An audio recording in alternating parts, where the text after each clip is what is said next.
When a rusted 1974 Dodge rolled into America's most elite automotive competition, nobody expected what was hiding under that peeling paint. A single father, dismissed and mocked by millionaire executives, was about to reveal an engine that would make billion-dollar corporations look like amateurs. But this isn't just about a machine. This is about a man who built the impossible while the world wasn't watching. A widower who turned grief into genius in a tiny garage at midnight, raising his daughter alone, refusing to break. What happened next changed everything. Stay until the end, hit that like button, and drop a comment with your city so I can see how far this story travels. The security guard at the VIP entrance didn't bother hiding his laugh. "Sir, deliveries go around back," he said, pointing toward the service road with barely concealed amusement. "This entrance is for competition participants only." Ethan Walker kept both hands on the steering wheel of his 1974 Dodge and didn't respond immediately. The morning cold had turned his breath to fog inside the car. The heater hadn't worked in 2 years. Beside him in the passenger seat, his 6-year-old daughter Lily sat bundled in 3 layers, her small hands tucked into mittens that were too big for her. "We're participants," Ethan said quietly, reaching for the registration packet on the dashboard. The guard's smile faded into confusion, then returned his outright disbelief. He leaned down to get a better look at the car. The Dodge's paint had oxidized into a patchwork of rust and faded blue. The windshield had a crack running from corner to corner. The rear license plate hung from a single bolt, rattling every time Ethan touched the brakes. This vehicle looked like it belonged in a scrapyard, not at the Detroit International Automotive Innovation Summit, the most prestigious engineering competition in North America. "You're joking," the guard said flatly. Ethan handed him the registration form through the window. The paper was crisp, official, stamped with the competition's seal. The guard studied it for a long moment, his expression shifting from skepticism to something closer to pity. "This is real. It's real. And you're actually planning to compete? In this?" Ethan nodded once. Lily looked up at him with wide brown eyes, waiting. She had learned over the past 3 years not to ask too many questions when adults stared at them like this. It happened often enough that she recognized the pattern, the disbelief, the judgment, the barely disguised contempt. The guard shook his head slowly, then waved them through with visible reluctance. "Bay 14, try not to leak oil on the pavement." Ethan drove forward without acknowledging the insult. The Dodge's engine made a sound like distant thunder, deep and steady, completely unlike the grinding rattle the exterior suggested it should produce. The guard noticed but didn't comment. He was already turning his attention to the next arrival, a gleaming black prototype worth more than most people's houses. The convention center parking area looked like an exotic car show. $1 million vehicles lined the designated bays, each surrounded by teams of engineers in branded jackets. Corporate logos gleamed on polished hoods. Photographers circled the most impressive entries, cameras clicking. Somewhere near the main entrance, a news crew was setting up for interviews. Ethan pulled into Bay 14 and killed the engine. For a moment, he and Lily sat in silence, watching the activity around them. Nobody was looking in their direction yet. That would change soon enough. "Daddy?" Lily's voice was small. "Why are they all so shiny?" "Because they want people to look at them," Ethan said. He unbuckled his seatbelt and turned to face her. "But you know what matters more than looking pretty?" "What?" "Actually working." She considered this seriously, then nodded. "Like your engine?" "Like my engine." They climbed out of the car together. The cold hit immediately, sharper than it had been inside. Ethan pulled Lily's hood up and made sure her scarf covered her neck. She tolerated this patiently, used to his constant checking. He had been doing it since her mother died. The endless small confirmations that she was warm enough, fed enough, safe enough. Sometimes he wondered if he did it for her or for himself. The look started as soon as they were visible. A team of engineers from a California tech firm stopped their conversation mid-sentence to stare. A woman in an expensive coat actually pulled out her phone to take a picture, not even trying to be subtle about it. 2 men in suits standing near a silver concept car exchanged glances and smirked. Ethan ignored all of it. He opened the Dodge's trunk. It required slamming it with his shoulder first to break the seal of rust, and pulled out a worn canvas bag containing his documentation. 3 years of handwritten calculations, sketches, test results. Everything he needed to prove the engine was his own work, built without corporate backing or university resources. "Stay close," he told Lily, taking her hand. They walked toward the registration building together. The contrast between them and everyone else was impossible to miss. While other participants wore tailored clothes and carried tablets, Ethan was dressed in a flannel shirt with a patched elbow and work boots that had seen better days. Lily's winter coat was clean, but obviously second-hand, a size too large so she could grow into it. Near the VIP entrance, a small crowd had gathered around someone important. Ethan could tell by the body language, the way people angled toward her, laughing a beat too quickly at whatever she said, maintaining just enough distance to show respect. The woman at the center was younger than he expected, maybe 30, with sharp features and the kind of confident posture that came from never having to justify your presence anywhere. Claire Bennett. He recognized her from magazine covers. CEO of Velocity Automotive Systems, one of the fastest-growing manufacturers in the country. She had built her company from almost nothing in less than a decade, and the business press treated her like royalty because of it. She was beautiful in a way that seemed almost calculated, professionally styled dark hair, a coat that probably cost more than Ethan's monthly rent, jewelry that managed to be both minimal and obviously expensive. But it was her expression that caught his attention. Watching her smile at the executives surrounding her, Ethan recognized something familiar. It was the same expression he sometimes saw in the mirror, someone working very hard to maintain a facade, to project control and certainty even when the world felt anything but certain. Then her eyes landed on him and Lily, and the facade didn't crack so much as sharpen into something colder.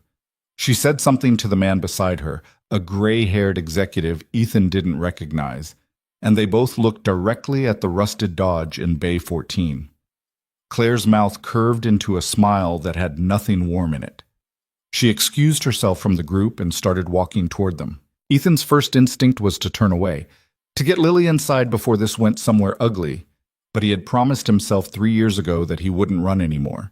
Not from grief, not from fear, not from people who looked at him and saw only failure. So he stood still and waited. Claire stopped a few feet away, her expensive boots clicking against the pavement. Up close, she was even more intimidating, taller than he expected, with eyes that took in everything about him in seconds. The threadbare flannel, the calloused hands, the little girl clinging to his side. "Are you lost?" she asked. Her voice was smooth, professional, with just enough edge to make it clear she already knew the answer. "No," Ethan said simply. "That's your car?" She gestured toward the Dodge without looking at it, as if she couldn't quite bring herself to acknowledge it directly. "Yes. And you're here to compete." It wasn't a question, but Ethan answered anyway. "Yes." Claire's smile widened. The executives who had followed her were watching now, clearly entertained. One of them, a man in a navy suit with silver cufflinks, actually laughed out loud. "That's adorable," Claire said. The word landed like a slap. "Really? I appreciate the confidence, but maybe you should check the registration requirements again. This is an innovation summit, not a classic car show. We're showcasing the future of automotive engineering, not the past." "I read the requirements," Ethan said. His voice stayed level, but Lily squeezed his hand tighter. She might not understand all the words, but she understood tone. She had heard people talk to her father like this before. "Then you know this competition is for cutting-edge technology. Prototypes that represent genuine advances in efficiency, performance, sustainability." Claire finally glanced at the Dodge, her expression dripping with disdain. "What exactly does that represent? A midlife crisis?" The executives laughed. It was polite corporate laughter, restrained enough to maintain professionalism, but loud enough to make sure Ethan heard it. He should have been angry, part of him was, but mostly he just felt tired. Tired of being looked at like this. Tired of defending himself to people who had already decided what he was worth based on appearances. "The engine," he said quietly. "I'm competing with the engine." "The engine," Claire repeated the words like she was tasting something unpleasant. "In that?" "Yes." "And you built this engine yourself?" "Yes." "In a professional facility? With a team?" "In my garage. Alone." The laughter this time wasn't polite. It was genuine disbelief mixed with mockery. The man in the navy suit shook his head like he'd just heard the punchline to a particularly good joke. Claire studied Ethan for a long moment, her amusement fading into something that looked almost like pity. "Listen," she said, her tone softening just slightly. "I'm sure you worked very hard on whatever you've done to that car. And I'm sure it means a lot to you, but this competition isn't a charity event. Every other participant here has millions of dollars in R&D backing them, teams of engineers, access to facilities and resources you can't even imagine. You're going to embarrass yourself." "Maybe," Ethan said. "Definitely." She glanced down at Lily, and for just a second something flickered across her face, recognition, perhaps, of the uncomfortable reality that there was a child watching this interaction. But the moment passed quickly. "Take my advice. Go home. Spend time with your daughter. Don't waste your registration fee on something that's only going to end in humiliation." She turned to leave, clearly considering the conversation finished. "I'm not leaving," Ethan said. Claire stopped. When she turned back, the pity was gone, replaced by irritation. "Excuse me?" "I'm not leaving. I registered legally. I have every right to compete." "Having the right to do something doesn't make it a good idea." "I'll take my chances." They stared at each other for a beat too long. Around them, the parking area had grown quieter. Other teams were watching now, sensing conflict. Someone had their phone out, recording. Claire's jaw tightened. "Fine," she said crisply. "Embarrass yourself if you want, but don't expect special treatment when you fail."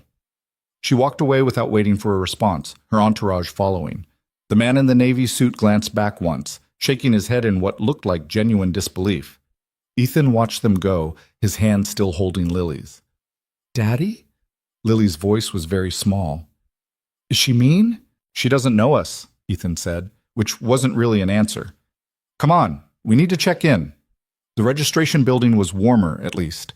A young woman behind the desk processed Ethan's paperwork with professional efficiency, though her eyes kept drifting to Lily with visible curiosity.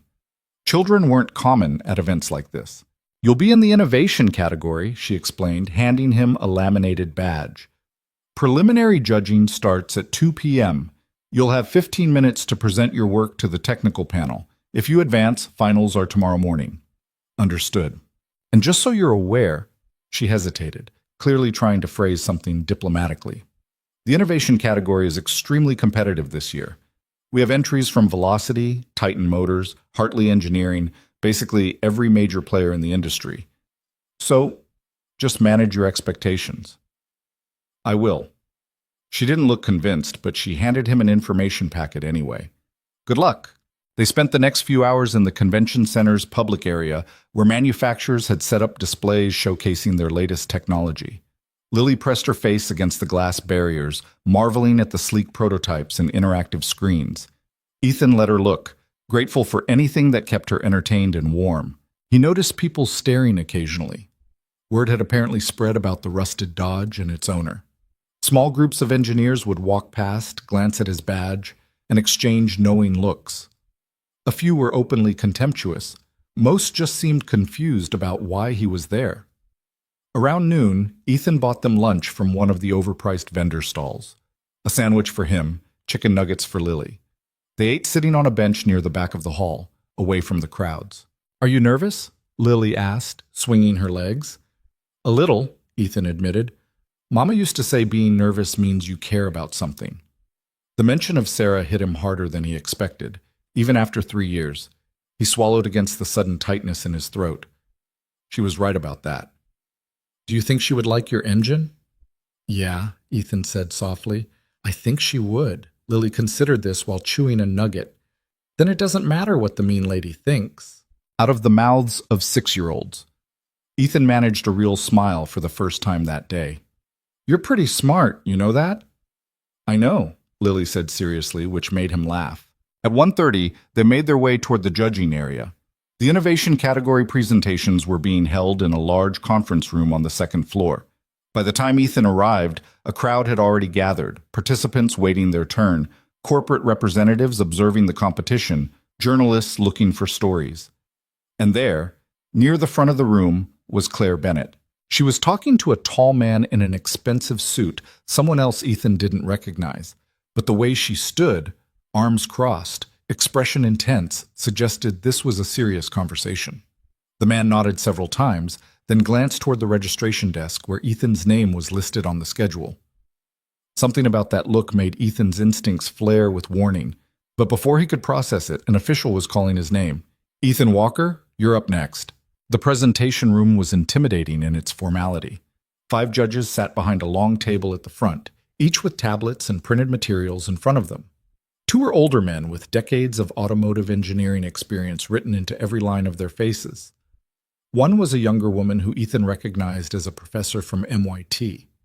The other 2 were corporate representatives, one from a major manufacturer, one from a technology investment firm. They all looked up as Ethan entered, and he watched their expressions shift in real time. Confusion, skepticism.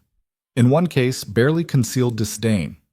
"Mr. Walker," the lead judge said, consulting his notes, "you're presenting an original combustion engine design. Is that correct?" "Yes, sir." "And this is a working prototype, not a theoretical design." "It's fully functional. I drove here with it this morning." One of the judges, the older man on the left, actually raised his eyebrows at that. "You drove here? In what vehicle?" "A 1974 Dodge Coronet." Silence. Then the woman from MIT leaned forward. "You're telling us you've installed an experimental engine in a 50-year-old vehicle and drove it to this competition?" "Yes, ma'am." "That seems—" She exchanged glances with her fellow judges. "Unconventional." "The engine works," Ethan said simply. "I can show you." The corporate representative from the investment firm looked openly skeptical. "Mr. Walker, I've reviewed your registration materials. You claim to have designed this entirely independently, with no institutional support or corporate backing." "That's correct." "No team of engineers?" "Just me." "No access to professional facilities or testing equipment?" "I built it in my garage." The skepticism in the room was thick enough to cut. The lead judge cleared his throat. "Mr. Walker, I'm sure you understand this is difficult to believe. The level of engineering required for a genuine innovation in combustion technology is substantial. Major corporations spend millions on R&D and still struggle to achieve meaningful advances. You're claiming to have accomplished this alone, at home, with what I assume were minimal resources." "I'm not claiming anything," Ethan said. His voice stayed calm, but there was steel underneath. "I built it. It works. You can test it yourselves if you don't believe me." The older judge on the left leaned back in his chair, studying Ethan with renewed interest. "What's the core innovation? What makes this engine different?" This was the question Ethan had been waiting for. He pulled his documentation from the canvas bag. 3 years of work, condensed into handwritten notes and technical drawings. The judges passed the materials between them, and he watched their expressions shift as they began to read. The skepticism didn't disappear, but it cracked. Just a little. "This combustion chamber design," the MIT professor said slowly, pointing to one of Ethan's sketches. "This is unusual. Where did you get the idea for this geometry?" "Fluid dynamics research," Ethan said. "I was looking at ways to optimize fuel mixture and ignition timing simultaneously. Traditional designs treat them as separate problems, but I thought if you could integrate them at the chamber level, you could reduce waste heat and improve efficiency," the professor finished. She looked up at him sharply. "This isn't in any published literature I've seen." "That's because I developed it myself." "From what foundation? What prior research?" "Everything from thermodynamics textbooks to aerospace engineering papers, whatever I could find at the library or online." The lead judge flipped through more pages, his frown deepening. "These calculations are complex, high-level mathematics. You taught yourself this?" "I have a bachelor's degree in mechanical engineering," Ethan said. "I never finished my master's because—" He hesitated. "Life got in the way, but I kept reading, kept learning." What he didn't say, he had kept learning because the alternative was sitting alone in an empty house, drowning in grief after Sarah died. The engine had started as a distraction, something to focus on during the endless nights when sleep wouldn't come. It had become something more, a promise, a purpose. The only thing that made him feel like he was still moving forward instead of just surviving. The judges were conferring quietly now, passing the documentation between them with increasing interest. The corporate representatives still looked skeptical, but the others were clearly taking this more seriously than they had when Ethan first walked in. Finally, the lead judge looked up. Mr. Walker, these documents are impressive, but documents aren't proof. You understand we'll need to see the actual engine, test it under controlled conditions, verify your claims independently. I understand. We'd also need to confirm this is genuinely your own work. No offense, but given the sophistication of what you're describing, we have to rule out the possibility that you're representing someone else's design. None taken, Ethan said. Test whatever you want. Ask me anything about the design. I can explain every decision, every calculation. This is my work. The older judge on the left smiled slightly. I almost believe you, son, but almost isn't good enough for a competition of this caliber. He made a note on his tablet. We'll schedule a technical review of your engine for later this afternoon. Bring the vehicle to Testing Bay 3 at 4 p.m. We'll run diagnostics, take measurements, ask detailed questions about the engineering. If everything checks out, he paused. Well, we'll see. It wasn't acceptance, but it wasn't dismissal either. Ethan nodded.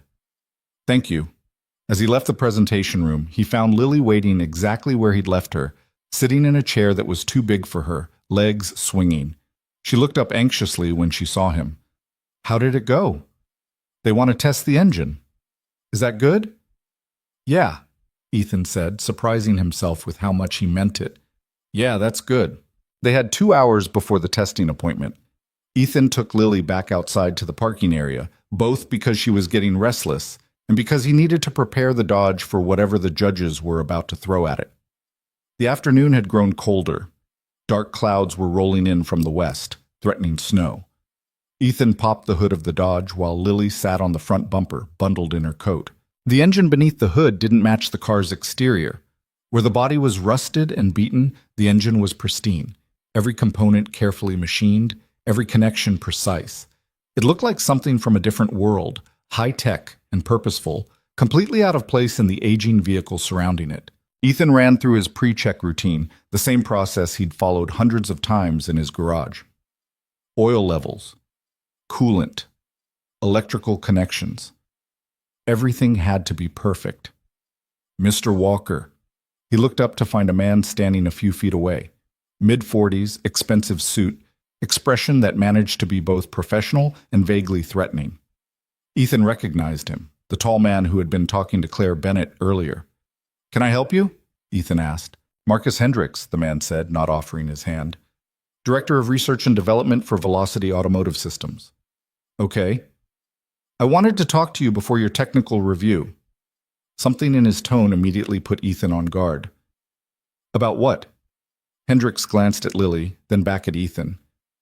Perhaps we could speak privately. Whatever you have to say, you can say it here. Hendricks' jaw tightened slightly, but he nodded. Fine. I'll be direct. I'm aware of your scheduled testing session this afternoon. I'm also aware that the judges seem to be taking your claims seriously, which frankly surprises me. But before this goes any further, I want to make something very clear. What's that? If you're planning some kind of fraud, representing stolen technology, passing off corporate research as your own work, anything of that nature, you should withdraw now. Velocity has significant legal resources, Mr. Walker. If we discover you've misappropriated proprietary designs, we will pursue action to the fullest extent of the law, and I promise you that will not end well for you or your daughter. The implied threat hung in the cold air between them. Ethan felt anger rising in his chest, hot and immediate. Are you accusing me of stealing your company's work? I'm saying the technology you're claiming to have developed independently bears certain similarities to research we've been conducting. Similarities that concern me. I've never worked for your company. I've never even been inside your facilities. Then you have nothing to worry about. Hendricks smiled without warmth. But understand that we'll be watching very closely. Every claim you make, every specification you provide, we'll verify it all. And if there's even a hint of intellectual property theft, he let the sentence hang. Ethan stepped away from the car, moving between Hendricks and Lily without thinking about it. I built this engine myself, from the ground up, with my own hands and my own ideas. I don't care what your company has been working on. I don't care what similarities you think you see. This is mine. We'll see about that. Hendricks turned and walked away before Ethan could respond. Watching him go, Ethan felt the anger mixing with something else. Worry. Not because he had done anything wrong, but because he suddenly understood what was happening. Claire Bennett's company felt threatened, and when powerful corporations felt threatened, they didn't fight fair.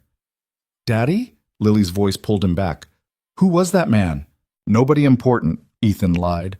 He closed the hood carefully and checked his watch. Still an hour before the testing appointment. "Come on, let's get you something warm to drink." They went back inside, found a quiet corner of the convention center, and waited. Ethan tried to focus on calming his nerves, but his mind kept circling back to Hendrik's thinly veiled threats. He had spent 3 years building something extraordinary. He had poured everything he had into this engine. Every spare dollar, every midnight hour after Lily fell asleep, every piece of himself he could spare while still being a decent father. And now someone was trying to take it from him before anyone had even seen what it could do. No. Ethan shut down that line of thinking. He couldn't afford to spiral into fear and anger. Not now. The testing session would prove what the engine was. The judges would see the truth. Everything else was just noise. At 3:45, they made their way to testing Bay 3. The testing facility was a serious operation. Professional diagnostic equipment, multiple computer stations, a hydraulic lift for accessing the undercarriage. The 5 judges were already there, along with 2 technicians who would be running the actual tests. And standing near the back of the room, arms crossed, was Claire Bennett. She met Ethan's eyes and didn't look away. There was challenge in her expression, but also curiosity, like she still couldn't quite figure out what she was looking at. "Mr. Walker," the lead judge said, "drive your vehicle into position, please. We'll need to connect our diagnostic systems." Ethan did as instructed, carefully maneuvering the Dodge onto the testing platform. Lily stayed near the entrance, watching with wide eyes as the technicians attached sensors and cables to various points on the engine. The MIT professor approached with a tablet in hand. "Mr. Walker, we're going to run a series of standardized tests. Emission levels, fuel efficiency, power output, thermal management. We'll also be asking you technical questions throughout the process to verify your understanding of the design. Is that acceptable?" "Completely." "Good. Let's start with a basic function test. Start the engine, please." Ethan turned the key. The sound that filled testing Bay 3 was like nothing else in the building. It wasn't the aggressive roar of a muscle car or the high-pitched whine of a modern performance engine. It was deeper than that, smoother, almost musical in its precision. The engine ran so evenly that the Dodge barely vibrated. Every head in the room turned toward the car. The technicians checked their screens, frowned, checked again. One of them looked up at the lead judge with an expression of confusion. "Sir, these readings, what about them? They don't make sense. The combustion efficiency is showing at 92%. That's not possible with conventional design." The lead judge moved to look at the screen himself. His frown deepened. "Run it again." They ran it again. The numbers didn't change. The older judge on the left walked around the car slowly, listening to the engine with the kind of attention that only came from decades of experience. He stopped at the hood, then looked at Ethan. "May I?" Ethan nodded. The judge opened the hood, and the room went silent. Everyone crowded forward to see. Even Claire moved closer, though she maintained her distance from the others. The engine beneath the hood looked like art. Precision machined components fitted together with tolerances that required professional equipment to achieve. But more than that, it looked wrong in a way that made experienced engineers stop and stare. "This combustion chamber geometry," the MIT professor said softly, pointing but not touching. "This isn't theoretical anymore. You actually built this." "Yes, ma'am. And these intake manifolds, the angle is completely non-standard. How did you calculate the optimal configuration?" Ethan launched into an explanation, walking them through his reasoning, his testing methodology, the incremental improvements he had made over hundreds of iterations. He spoke clearly and precisely, answering every technical question without hesitation. The judges listened with increasing attention. Even the skeptical corporate representative had stopped looking dismissive. "Run the full diagnostic suite," the lead judge ordered. "I want measurements on everything." The testing took over an hour. They measured emissions, far cleaner than comparable engines. They measured fuel consumption, significantly lower. They measured power output, substantially higher than the displacement should have allowed. Every number that came back made the judges look more unsettled. Finally, they asked Ethan to shut down the engine. The sudden silence felt wrong after the steady hum. The 5 judges huddled together, speaking in low voices. Ethan couldn't hear what they were saying, but he could see their body language. Animated, argumentative, occasionally glancing back at the Dodge with expressions of disbelief. Claire Bennett approached him while the judges deliberated. She had been watching the entire testing session without saying a word, and now she looked at him with an expression he couldn't quite read. "Where did you learn to do this?" she asked. "Books, online courses, trial and error." "That's not an answer. It's the only one I have." She studied him for a long moment. "You're not what I expected." "Most people don't expect much when they see that car," Ethan said. "I wasn't talking about the car." Before he could respond, the lead judge called everyone's attention. "Mr. Walker, if you could join us, please." Ethan walked over, aware of everyone watching. Lily had moved closer to the entrance, still sitting on a bench but clearly paying attention. She knew something important was happening, even if she didn't understand the details. The lead judge looked tired, like someone who had just had every assumption challenged. "Mr. Walker, I've been evaluating automotive engineering for 20 years. In that time, I've seen a lot of impressive work from very talented people with very significant resources." He paused. "What you've built, I've never seen anything quite like it." "Thank you, sir." "Don't thank me yet, because what I'm about to say is that I don't understand how this is possible. The level of precision, the sophistication of the design, the integration of multiple advanced concepts, this should have required a team, a facility, significant funding. And you're telling me you did this alone in a residential garage?" "Yes, sir." "With what equipment?" "Basic machining tools. Some custom fabrication work I had to outsource when I couldn't do it myself. A computer for modeling and calculations. Whatever I could afford on what I make as a maintenance supervisor." One of the other judges shook his head slowly. "That shouldn't be possible." "And yet," the MIT professor said quietly, "clearly it is." The lead judge ran a hand through his gray hair. "Mr. Walker, we need to be very clear about something. If you advance from the preliminary round, your engine is going to attract significant attention. Media, industry representatives, potential investors, the kind of scrutiny that will examine every aspect of your work." His eyes were serious. "If there's anything you're not being honest about, anything at all, this is the time to say so." "There's nothing," Ethan said. "I built it. It's mine. Everything I've told you is the truth." The judges exchanged glances. Finally, the lead judge nodded. "Then congratulations, Mr. Walker. You're advancing to the final round tomorrow morning." The words took a moment to register. When they did, Ethan felt something loosen in his chest that he hadn't realized was tight. "Thank you." "Don't thank us yet," the corporate representative said dryly. "The finals are going to make this look like a warm-up." The judges dismissed him, and Ethan walked back toward Lily in something approaching a daze. She jumped up when she saw his expression. "We won?" she asked. "Not yet," Ethan said, "but we're still in it." She hugged him hard enough that he had to take a step back to keep his balance. Over her head, he saw Claire Bennett still watching him from across the testing bay. Their eyes met, and this time she didn't look away first. She nodded once, acknowledgement, perhaps, or respect, or maybe just recognition that she had been wrong about something.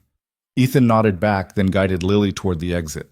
They had a lot to do before tomorrow, but for the first time since Sarah died, he felt like maybe, just maybe, he was exactly where he was supposed to be. The hotel room was cheaper than Ethan had wanted, but better than he could really afford. Lily fell asleep almost immediately after dinner, curled under blankets that smelled faintly of industrial detergent. Ethan sat at the small desk by the window, reviewing his notes for tomorrow's final presentation under the dim light of a lamp that flickered when trucks passed on the street below. His phone buzzed. A text from his neighbor back home, Mrs. Chen, who had been watching their apartment while they were gone. "How did it go?" Ethan typed back. "Made it to finals tomorrow morning." 3 dots appeared, then disappeared, then appeared again. Finally, Sarah would be proud. He stared at those 4 words until his vision blurred. Then he set the phone down and went back to his notes, because thinking about Sarah right now would break something in him that he couldn't afford to have broken. Not yet. Not until this was over. The engineering calculations swam in front of his eyes.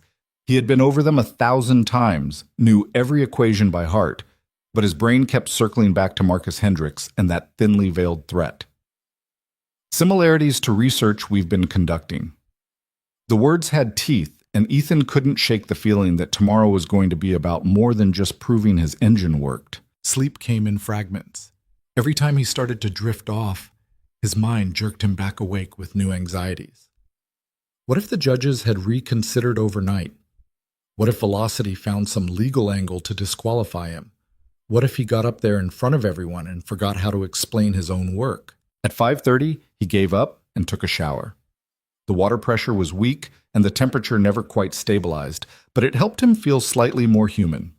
By the time Lily woke up at 6:15, he had coffee from the lobby and was running through his presentation mentally for the dozenth time. "Big day," Lily said, rubbing her eyes. "Yeah. Are you scared?" Ethan considered lying, then decided she deserved better. "A little. Me too."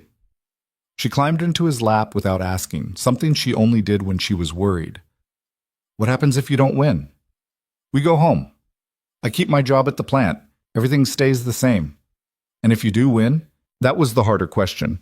Ethan had been so focused on just getting here, just proving the engine worked, that he hadn't let himself think much beyond that.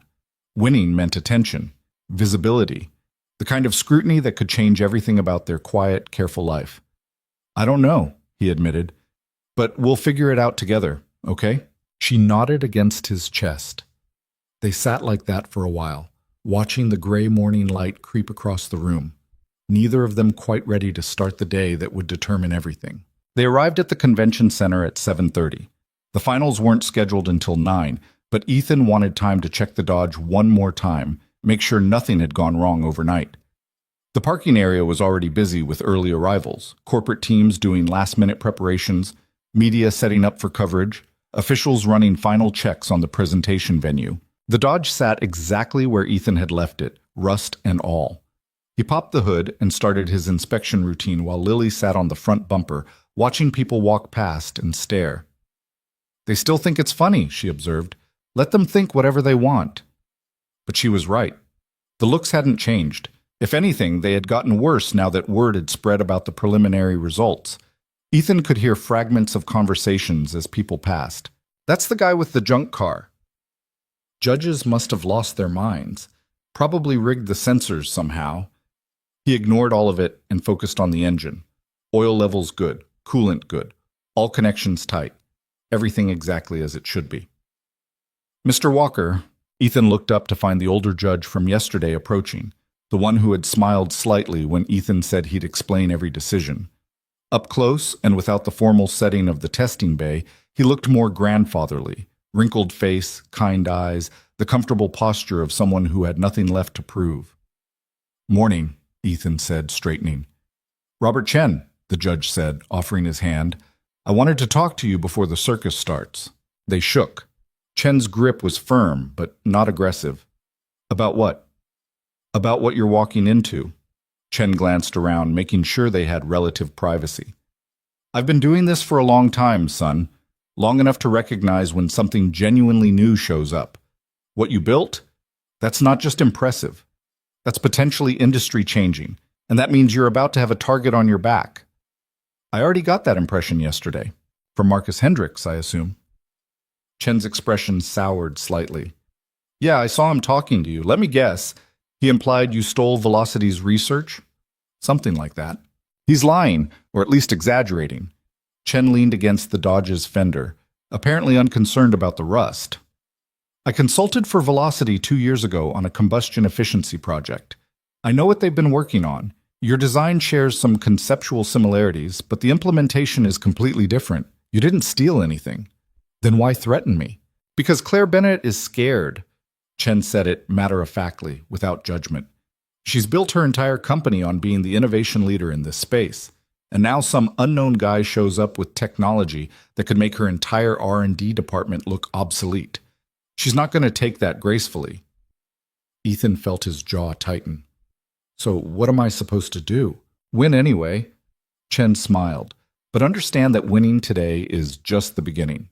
If you take first place, you're going to have every major manufacturer in the country trying to figure out how to either buy your technology or bury it. The pressure is going to be intense. I can handle pressure. Can you? Chen's eyes were sharp despite the grandfatherly demeanor. Because from where I'm standing, you're a single father with no legal representation, no business experience, and no idea how to navigate corporate warfare. You've got talent, son. Maybe genius-level talent. But talent alone won't protect you from what's coming. The words sat heavy in the cold morning air. Ethan wanted to argue, to insist he could handle whatever came next, but Chen's assessment was brutally accurate. He had spent 3 years building an engine. He had spent exactly 0 hours thinking about what happened if he actually succeeded. So what do you suggest? He asked quietly. Lawyer up. Today, if possible, before you sign anything or make any deals. Chen pulled a business card from his pocket and handed it over.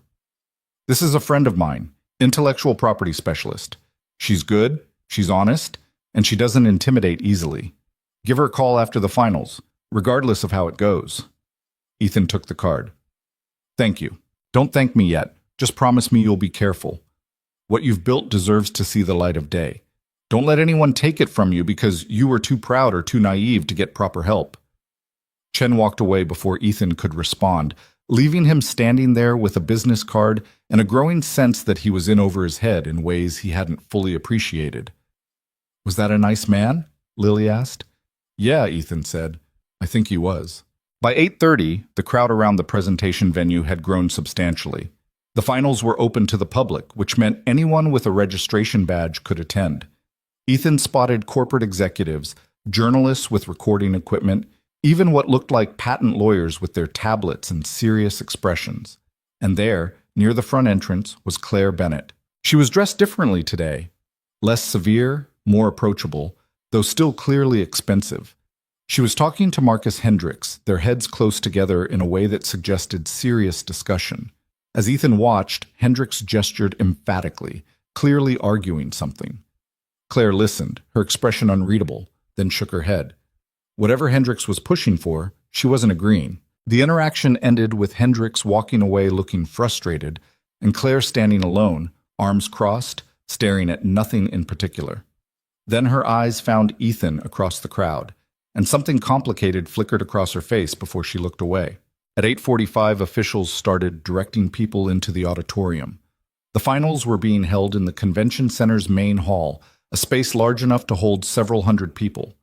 Ethan found a seat near the back, Lily beside him, and watched as the room filled with industry professionals who had come to see which new technology would dominate the conversation for the next year. The lead judge from yesterday took the stage at precisely 9 o'clock. He spent a few minutes outlining the format. Each finalist would give a 15-minute presentation followed by 10 minutes of questions from the judging panel. 5 finalists total. Ethan was scheduled third. The first presentation was from Hartley Engineering, a mid-sized firm known for hybrid technology. Their entry was a new battery management system that promised faster charging and longer range. The presentation was polished, professional, backed by extensive data and slick graphics. The judges asked pointed questions about scalability and manufacturing costs. The Hartley team answered confidently, clearly well-rehearsed. When they finished, the audience applauded politely. Industry professionals evaluating other industry professionals. Nothing personal, just business. The second presentation was from Titan Motors, one of the largest manufacturers in North America. They had developed a lightweight composite material for engine components that reduced weight without sacrificing durability. The presentation was even more polished than Hartley's, complete with a video demonstration and testimonials from test drivers. The judges looked impressed but not surprised. This was the kind of incremental innovation they expected from major players. More polite applause. Then it was Ethan's turn. He stood up, took Lily's hand, and walked toward the stage. He could feel hundreds of eyes on them, the single father in the flannel shirt and the 6-year-old girl who shouldn't be at an engineering competition. Whispers followed them down the aisle. At the stage, Ethan stopped and looked down at Lily. You okay here? I want to come with you. Sweetie, you can't. Please. Her eyes were wide and worried. I don't want to sit alone. Ethan glanced at the judges. The lead judge looked surprised, but made a small gesture that might have been permission. The rules didn't technically forbid it. Okay, Ethan said, but you have to be very quiet. Can you do that? Lily nodded seriously. They climbed the stairs together. Ethan positioned her in a chair at the edge of the stage where she'd be out of the way but still visible to him. Then he turned to face the audience and felt his stomach drop. This was different from yesterday's preliminary session. This was hundreds of people, all watching him with varying degrees of skepticism, curiosity, and outright hostility. The lights were brighter, the silence more oppressive. He could see Claire Bennett in the third row, her expression carefully neutral. Marcus Hendricks sat 2 seats away, looking like he wanted to be anywhere else. "Mr. Walker," the lead judge said, "whenever you're ready." Ethan took a breath and began. 3 years ago, I lost my wife to cancer. She was 30 years old.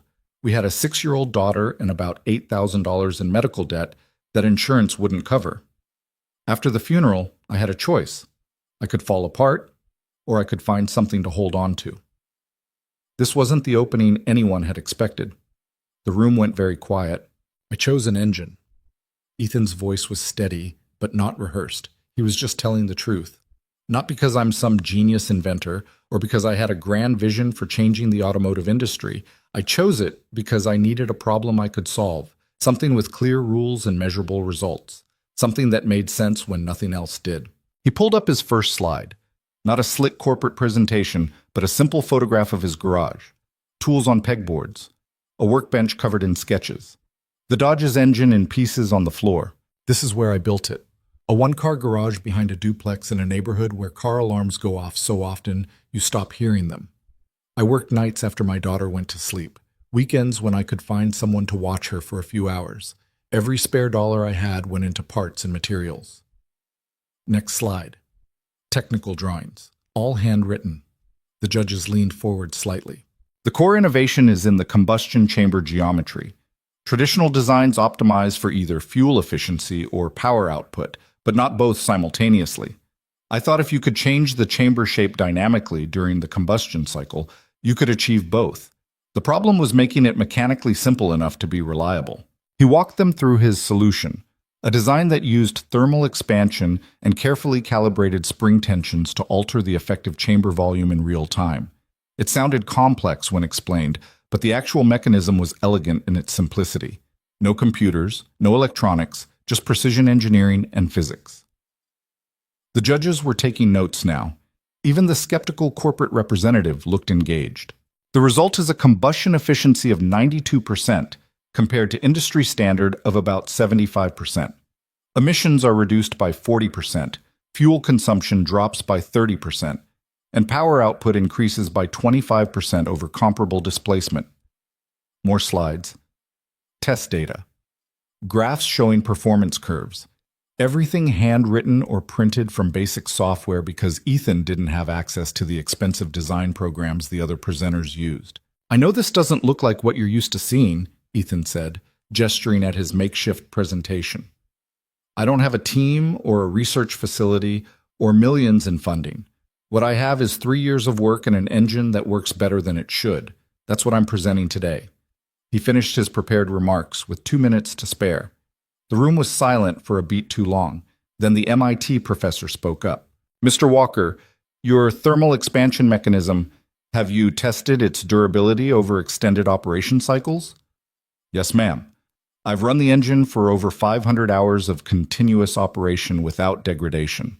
The materials are standard aerospace-grade alloys, nothing exotic, but the tolerances are tight enough that thermal fatigue hasn't been an issue." "And you machined these components yourself?" "The simpler parts, yes. The more complex pieces I had fabricated by a local machine shop. I gave them the specifications and they did the work. I can provide documentation of all outsourced manufacturing if needed."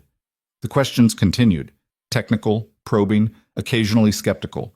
But Ethan answered each one without hesitation, and gradually the tone shifted from interrogation to genuine interest. Then Marcus Hendricks raised his hand. The lead judge looked surprised. Corporate observers typically didn't participate in questioning, but he nodded permission. "Mr. Walker," Hendricks said, his voice carrying across the auditorium, "I have to ask a difficult question, and I apologize in advance for how it might sound. But given the sophistication of your design, given the clear parallels to research being conducted by established firms, how can you prove this is genuinely independent work and not derivative of proprietary technology you may have had access to.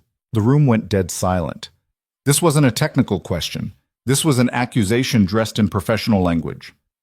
Ethan felt anger spike in his chest, hot and immediate, but he forced himself to stay calm, to think before responding. Losing his temper now would accomplish nothing. "I can't prove a negative," he said evenly. "I can't prove I didn't steal something any more than you can prove you didn't steal the suit you're wearing. What I can do is provide complete documentation of my development process, including dated notebooks, time-stamped digital files, receipts for materials purchases, testimony from the machine shop that did my fabrication work, and detailed explanations of every design decision I made. If that's not sufficient evidence, then I don't know what would be." "Documentation can be fabricated," Hendricks said. "So can accusations." Ethan's voice was still level, but there was steel underneath now. "You're implying I stole your company's research. Fine. Show me the research. Show me the patents or publications or internal documents that you claim I copied. Make it specific, because if you can't, then what you're doing isn't protecting intellectual property. You're just trying to disqualify a competitor through intimidation." Hendricks' face flushed red. "I'm trying to protect—" "That's enough." The lead judge's voice cut through the tension like a blade.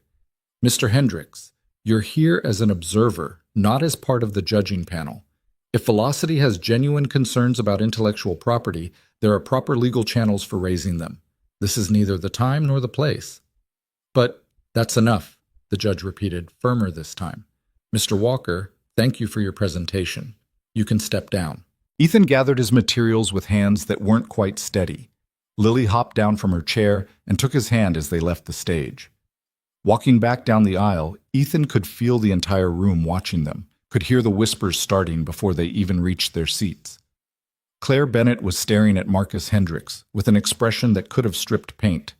Whatever she was thinking, it wasn't positive. The final two presentations happened in something of a blur. Ethan barely registered them. His mind was still circling Hendricks' public accusation, the implications of it, the way it would color everything that happened from here forward. Even if the judges believed him, and he thought they did, the seed of doubt had been planted. People would wonder, questions would follow him.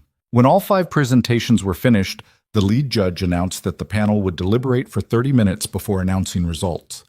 The audience was invited to wait in the lobby or visit the exhibition hall. Ethan stayed in his seat. Lily leaned against his shoulder, unusually quiet. "That man was mean," she said finally. "Yeah. Why did he say those things?" "Because he's scared I might have built something better than what his company can make." She thought about this. That's a dumb reason to be mean. Most reasons for being mean are dumb. They sat together in the slowly emptying auditorium, waiting. Other finalists were networking in the aisles, shaking hands with industry contacts, clearly comfortable in this environment. Ethan felt completely out of place. This wasn't his world. These weren't his people. "Mr. Walker." He looked up to find Claire Bennett standing in the aisle beside their row. Up close, she looked tired in a way her makeup couldn't quite hide. The careful confidence from earlier had developed cracks. "Ms. Bennett," Ethan said neutrally, can we talk? Privately?" Ethan glanced at Lily, who was watching Claire with open suspicion. "I don't think that's a good idea." "Please, just 5 minutes. There's a conference room down the hall that should be empty." Something in her tone made him reconsider. This wasn't the imperious CEO from yesterday morning. This was someone who looked genuinely unsettled. "Lily, can you stay here for a few minutes? Don't leave this seat." "Is she going to be mean to you again?"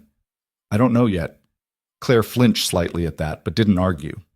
Ethan followed her out of the auditorium and down a side corridor to a small conference room.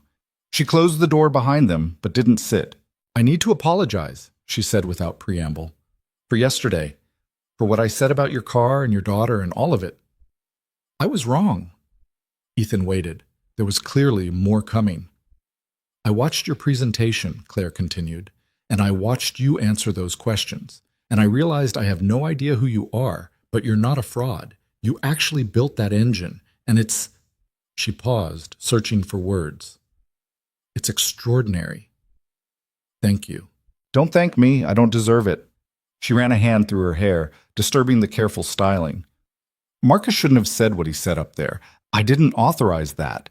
I didn't even know he was planning it until he opened his mouth. But you knew he was going to try something. Claire met his eyes. Yes. He came to me last night with concerns about intellectual property. I told him we needed to verify his claims before making any accusations. He clearly decided to skip that step. Why are you telling me this? Because I don't want you to think that was my idea. And because, she hesitated, because I'm trying to figure out if I'm someone who would rather win by destroying a competitor than by building something better. And I really don't like the answer I'm coming up with. The honesty caught Ethan off guard. He had expected corporate doublespeak, not genuine introspection. Your engine, Claire said. It's better than anything Velocity has in development. Better than anything anyone here has in development, probably. If you win today, every manufacturer in the country is going to want it. They're going to offer you money, partnerships, positions. And some of them are going to try to steal it, or bury it, or tie you up in legal knots until you give up. I'm aware. Are you? Because from where I'm standing, you look like a talented engineer who has no idea how brutal this industry can be. You think building a better product is enough? It's not. Politics matter. Connections matter. Legal protection matters. And you have none of those things. Ethan felt his jaw tighten. So what are you suggesting? That I give up? Sell out to whoever offers the most money? I'm suggesting you be smart about what comes next. Claire's voice softened slightly. Look, I'm not going to pretend I'm doing this out of pure altruism. If you win today, you become my competitor whether you want to or not. But I'd rather compete against you fairly than watch you get destroyed by people with fewer scruples than I have. That's a low bar. She smiled without humor. Yeah, it really is. They stood in silence for a moment. Through the closed door, Ethan could hear the muffled sounds of the convention center, announcements over the PA, conversations in the hallway, the constant background noise of hundreds of people in motion. I should get back to my daughter, he said finally. Of course. Claire moved toward the door, then stopped. For what it's worth, I hope you win. You deserve it more than the rest of us. She left before Ethan could respond, leaving him alone in the conference room wondering what exactly had just happened. When he returned to the auditorium, Lily was exactly where he'd left her, swinging her legs and humming to herself. She looked up when he sat down. Did she say sorry? Yeah, she did. Do you believe her? Ethan thought about Claire's expression, the exhaustion in her eyes, the way she'd looked when she admitted she didn't like the person she was becoming. I think so. Okay. Lily went back to humming, apparently satisfied. At precisely 10:30, the judges returned to the stage. The audience filed back in quickly, sensing the announcement was imminent. The energy in the room had shifted, anticipation mixed with tension, everyone aware that what happened next would ripple through the industry for months to come. The lead judge took the microphone. Thank you all for your patience. The judging panel has reached a decision. Ethan's heart was hammering. He forced himself to breathe slowly, evenly. Lily grabbed his hand. Before we announce the winner, I want to address something that happened during the presentations. This competition is about innovation, engineering excellence, and pushing the boundaries of what's possible. It is not about corporate politics or personal attacks. Any further behavior like what we witnessed earlier will result in immediate disqualification and potential legal action. The judge paused, letting that sink in. Marcus Hendricks, sitting several rows ahead, looked like he wanted to disappear.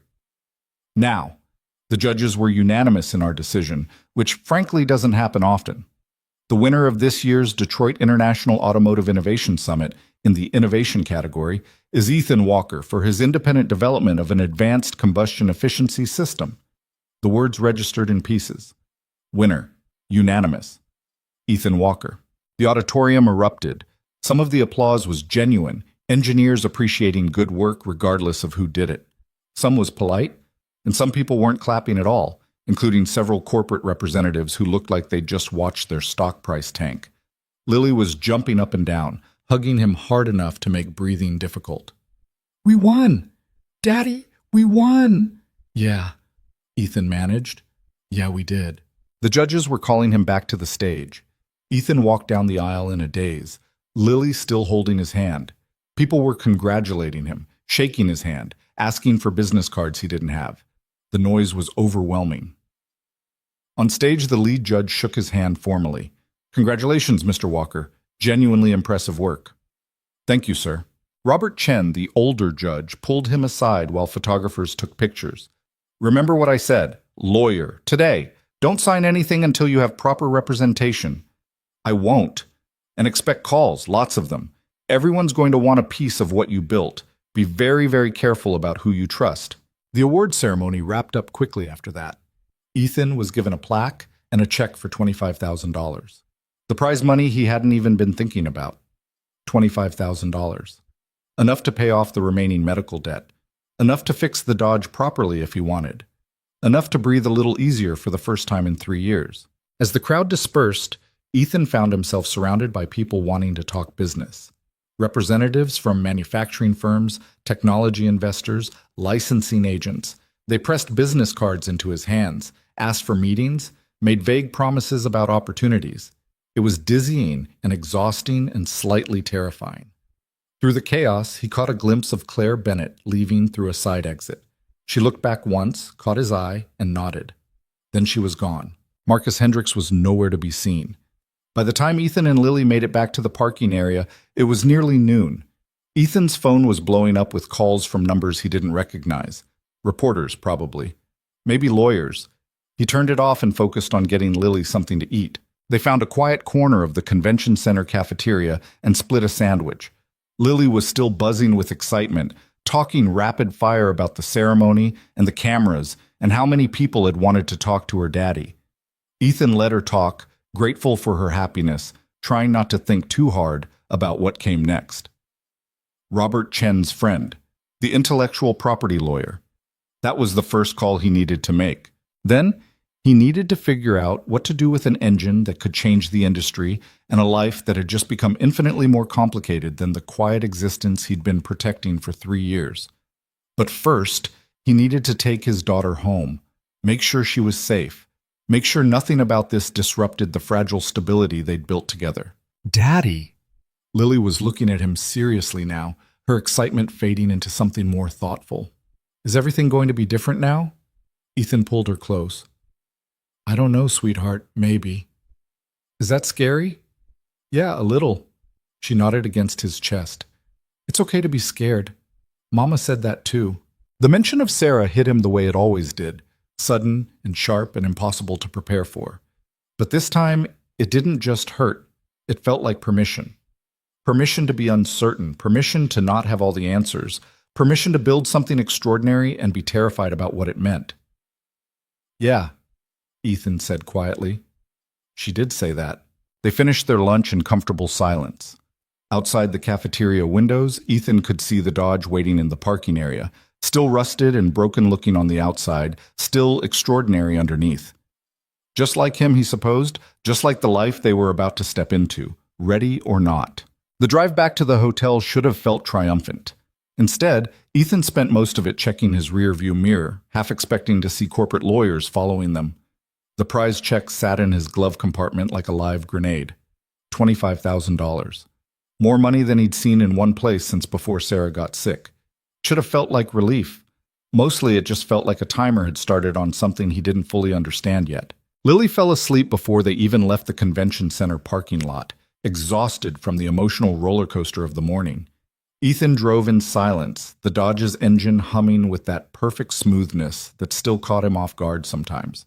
3 years of work, and it still surprised him that it actually functioned the way he'd designed it to. His phone turned back on, immediately started buzzing with notifications.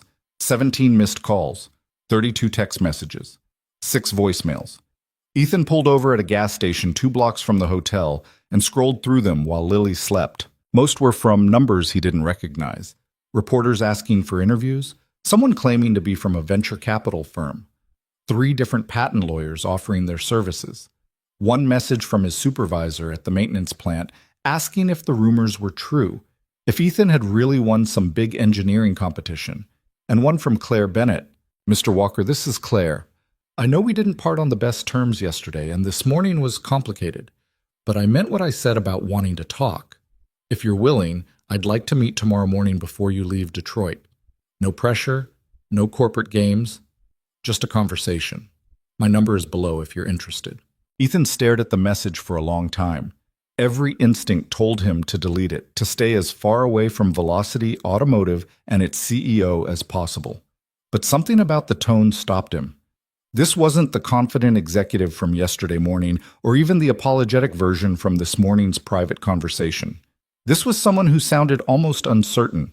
He saved the message without responding and drove the rest of the way to the hotel. Getting Lily inside and settled took priority over everything else. She woke up enough to brush her teeth and change into pajamas, then collapsed back into bed without even asking about dinner. Ethan sat beside her until her breathing evened out into real sleep, then moved back to the desk by the window. Robert Chen's business card sat next to his laptop. The lawyer's name was printed in simple text: Jennifer Torres, Intellectual Property Law. Ethan pulled out his phone and stared at the number for a full minute before dialing. She answered on the second ring. Torres. Miss Torres, my name is Ethan Walker. Robert Chen gave me your number. He said you might be able to help me with the combustion engine. I know, Robert called me this afternoon. Her voice was brisk but not unkind. Congratulations on your win. I watched the presentation online. Impressive work. Thank you. Robert said you built this completely independently. No corporate backing, no university affiliation, no team. Is that accurate? Yes. And you have documentation proving that? Dated notebooks, receipts, time-stamped files? Everything. I've been keeping records since the beginning. Good. That's very good. Ethan heard papers rustling in the background. Here's the situation, Mr. Walker. You just won one of the most prestigious automotive engineering competitions in North America with technology that could legitimately disrupt a multi-billion-dollar industry. That makes you valuable. And being valuable without protection makes you vulnerable. I'm getting that impression. I'm sure you are. So let me be direct. You need legal representation immediately. Before you talk to any manufacturers, before you sign anything, before you even discuss licensing terms with anyone. The calls you're getting right now, half of them are from people who want to help you. The other half are from people who want to own you. And you won't be able to tell the difference without someone who knows what to look for. Ethan rubbed his eyes. The exhaustion from the past 2 days was catching up with him. What would hiring you involve? Initial consultation is free. If you want to retain me, my rate is $300 an hour. I know that's expensive, but intellectual property law is specialized work, and what you've built is valuable enough that cutting corners on legal protection would be a mistake. $300 an hour. Ethan did the mental math and felt his stomach drop. Even with the prize money, he couldn't afford extended legal representation at that rate. Torres seemed to sense his hesitation. Mr. Walker, I'm not trying to scare you, but I've seen situations like this before.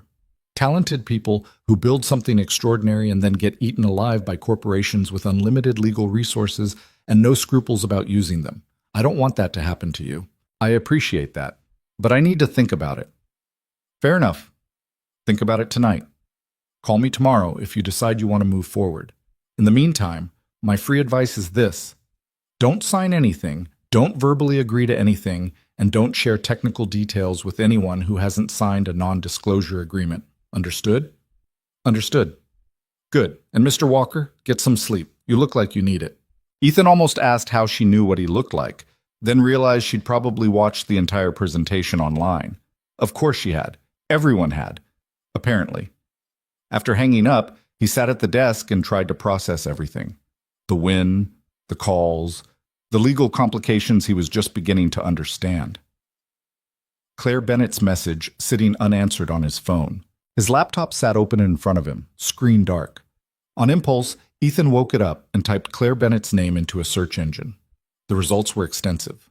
Articles about her rise in the automotive industry, profiles in business magazines, interviews about being a young female CEO in a male-dominated field, photos from industry events, always perfectly composed, always projecting confidence. Ethan clicked on a profile from a business magazine published 6 months ago.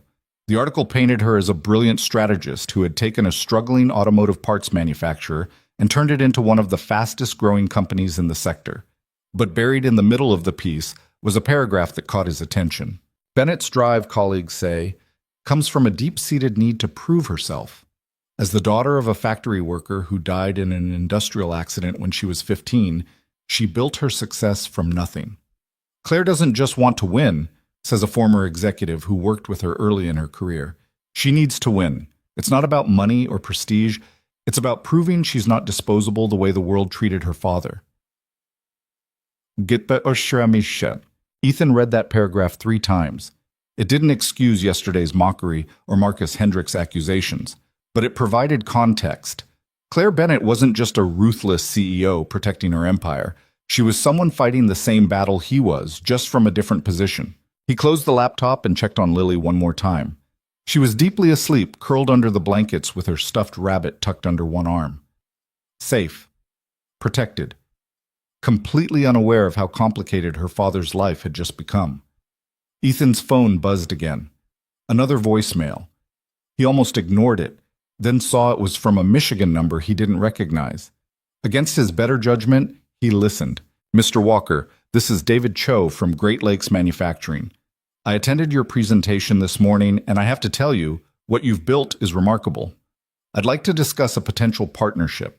We're a mid-sized firm, family-owned, and we specialize in bringing innovative automotive technology to market. Unlike the big corporations, we actually care about preserving the integrity of original designs rather than just acquiring patents to bury them. Please call me back at your earliest convenience. I think we could do something really special together. The message ended with a phone number. Ethan saved it without calling back. Torres's advice echoed in his head. Don't sign anything. Don't verbally agree to anything. He tried to sleep and failed. His mind wouldn't stop running through scenarios, calculations, possibilities. What if he licensed the engine design? What if he tried to manufacture it himself? What if he sold it outright and used the money to disappear into a quiet life somewhere far from Detroit? What if he just made the biggest mistake of his life by winning? At 2 in the morning, Ethan gave up on sleep and did what he always did when his brain wouldn't shut off. He pulled out his engineering notebooks and started reviewing his work. 3 years of calculations, sketches, failed prototypes, incremental improvements. Every page represented nights when grief had threatened to swallow him whole, and the only thing that kept him functional was having a problem to solve. Looking at those pages now, he realized something he hadn't fully articulated before. This engine wasn't just about innovation or competition or proving himself. It was about Sarah. It was the promise he'd made to himself at her funeral, standing there with Lily's small hand in his, that he wouldn't let her death break him completely, that he'd find a way to keep going, keep building, keep being the father their daughter needed. And now he'd succeeded, and success was somehow more terrifying than failure had ever been. The next morning came too early. Lily woke up at 6:30, immediately asking if they were going home today. Ethan had originally planned to leave right after the finals, but the avalanche of messages and Torres's advice had changed his thinking.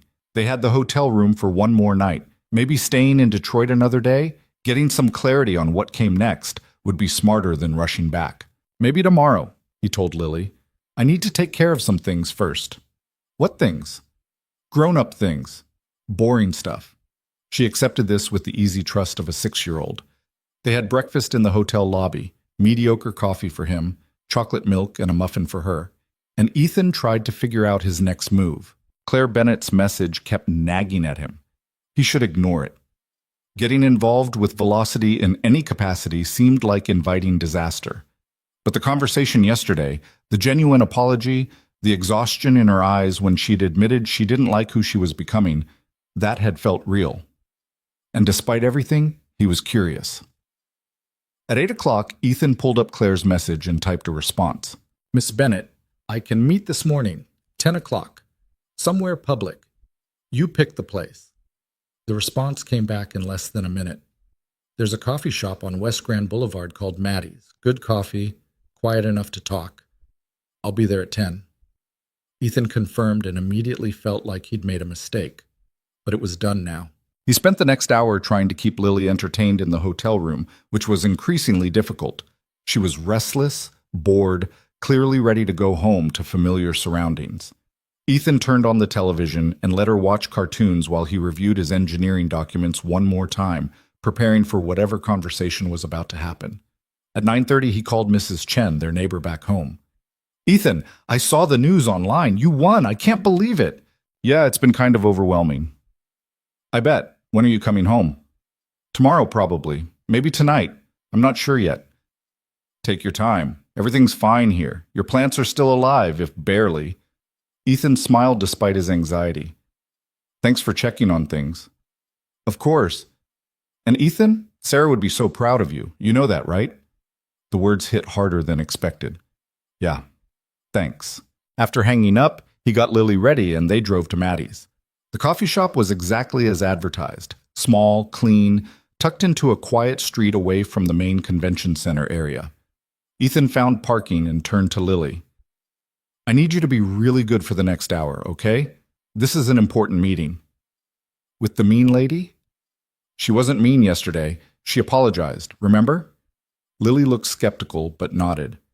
Okay, but if she's mean today, I'm going to tell her. Fair enough. They went inside. The shop was quiet on a Wednesday morning, just a few people working on laptops and one older couple reading newspapers. And there, at a corner table away from the windows, was Claire Bennett. She looked different again. No corporate armor today, just jeans, a plain sweater, minimal makeup. She looked younger without all the professional styling, more human. She stood when she saw them approaching, and Ethan noticed she'd already ordered.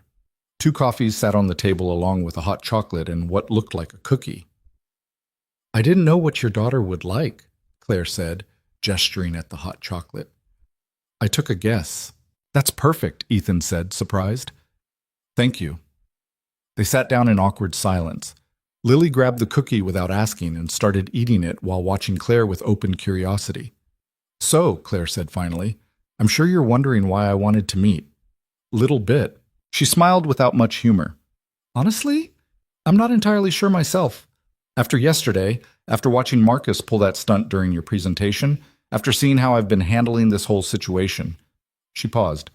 I couldn't sleep last night. I kept thinking about what you said when I tried to get you to leave before the competition. About actually working being more important than looking pretty. You remembered that? I remember most things people say to me. Occupational habit. Claire wrapped her hands around her coffee cup. The thing is, you were right. Velocity's entire business model is built on looking innovative without necessarily being innovative. We acquire promising technology, polish it, market it aggressively, and beat competitors through superior positioning rather than superior engineering. We're very good at it, but we're not actually building anything new. Ethan didn't know what to say to that, so he stayed quiet. And then you show up, Claire continued, with an engine you built alone in a garage that's legitimately better than anything my entire R&D department has produced in 5 years. And my first instinct wasn't to be impressed. It was to feel threatened, to find a way to discredit you or acquire your work before anyone realized how much better it was. Is that what this meeting is about, making an offer? No. She said it firmly. I mean, yes, eventually I'd like to discuss some kind of partnership or licensing arrangement, but that's not why I asked you here.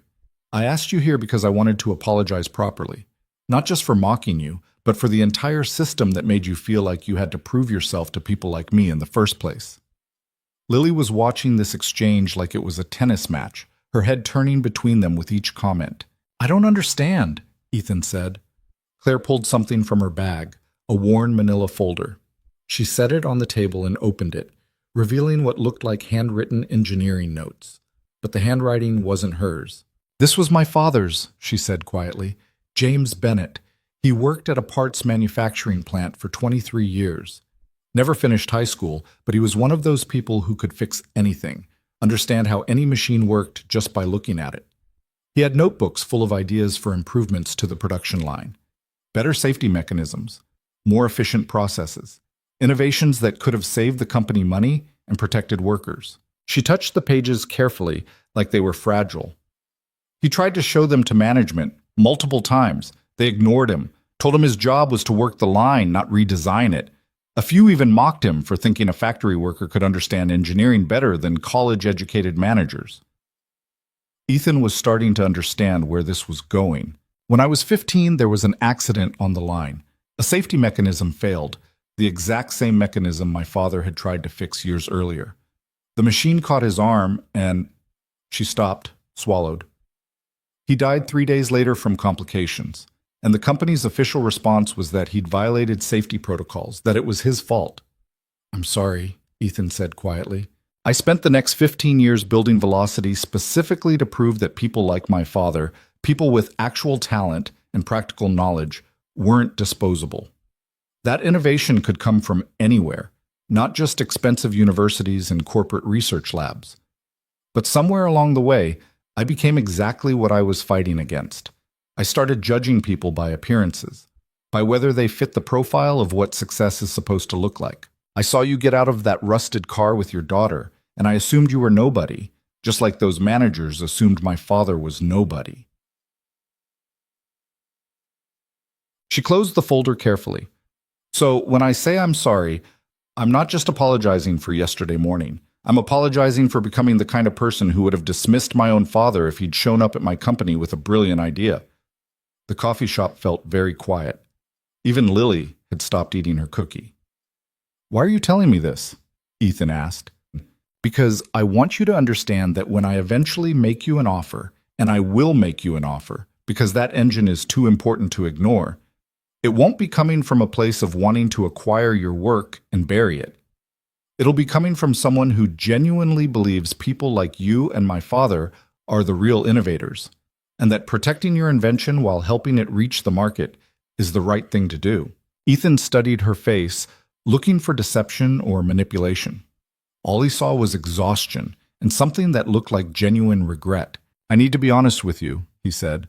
I don't trust easily, especially not corporations or executives or anyone who has more power in this situation than I do. Yesterday you mocked my car and implied I was wasting everyone's time. Today you're telling me about your father and talking about partnerships. I want to believe you're being sincere, but I've got a daughter to protect and an invention that could change our lives, and I can't afford to make the wrong call here. That's fair, Claire said. More than fair, actually. If I were in your position, I wouldn't trust me either. So what do you want from me? Nothing right now, just this conversation. Just the chance to be honest about where I'm coming from. She pulled out another piece of paper, this time a business card. This is my direct number, not my assistant, not my office line. Me. When you're ready to talk business, call that number. I'll meet you anywhere you want, with whatever legal representation you want present, and we'll discuss terms. And if you decide you don't want to work with Velocity at all, that's fine too. I won't make it difficult. I won't send lawyers after you or try to tie you up in legal knots. You have my word on that. Ethan took the card but didn't commit to anything. I'm talking to a patent lawyer today, getting legal representation before I make any decisions. Smart. That's very smart. Claire finished her coffee and stood. I should let you go. I'm sure you have a lot to figure out. Yeah. She looked down at Lily, who was still watching her warily. I'm sorry for being mean to your dad. He seems like a really good person, and he built something amazing. You should be proud of him. Lily considered this seriously. I am proud, but you were still mean. Claire smiled, and this time it looked genuine. You're absolutely right, I was. I'll try to do better. After she left, Ethan and Lily sat in silence for a minute. The hot chocolate was getting cold, but Lily was still working on the cookie.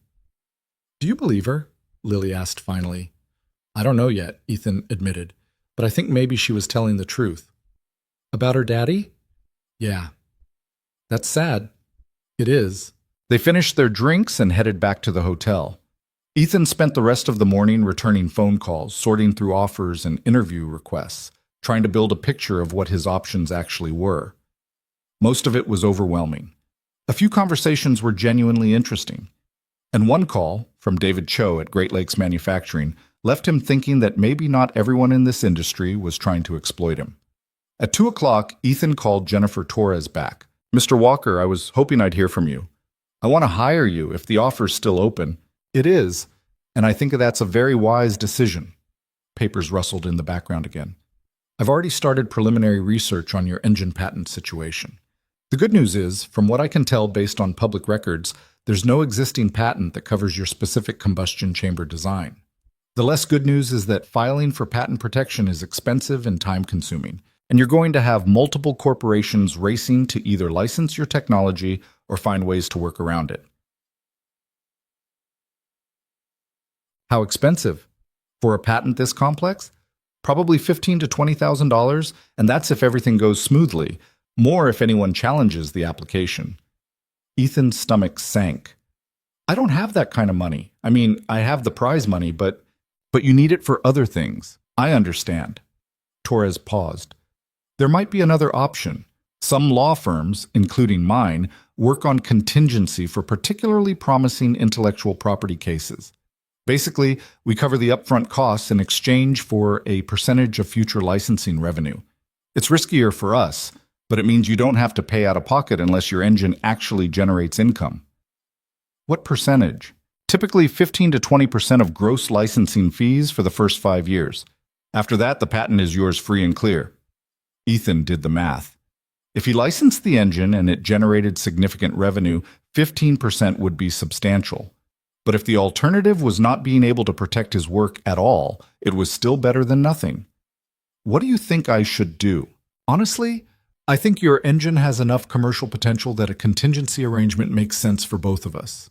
But I also think you should get multiple opinions. Talk to other IP lawyers. Make sure you're comfortable with whoever you choose to represent you. I don't have time to interview a dozen lawyers. People are already calling with offers. I need protection now. Torres was quiet for a moment. All right, here's what I propose. Let me draft a basic non-disclosure agreement and a letter of representation. That gives you immediate protection and establishes that you have legal counsel. Then we'll work out the details of our arrangement over the next week. If at any point you're not comfortable with how things are going, you can terminate our agreement with 30 days' notice. Fair? Fair. Good. I'll have documents ready for you to review by tomorrow morning. In the meantime, keep not signing anything or sharing technical details. After hanging up, Ethan felt marginally better. At least he had someone in his corner who understood the legal landscape. But the underlying anxiety remained. This wasn't just about protecting an engine anymore. This was about navigating a world he didn't understand, making decisions that could affect his and Lily's entire future, trying not to get swallowed whole by forces much larger than himself. His phone rang again. This time it was a number he recognized, Robert Chen. Mr. Walker, I hope I'm not bothering you. Not at all. What can I do for you?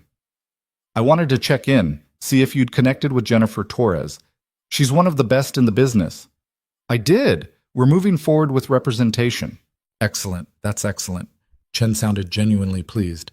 The other reason I'm calling is I wanted to give you some advice, engineer to engineer. You're about to get a lot of attention.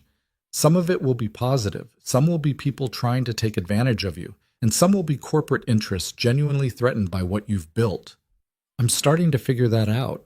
I'm sure you are. But here's the thing most people don't tell you. The technology itself, as brilliant as your engine is only part of the equation.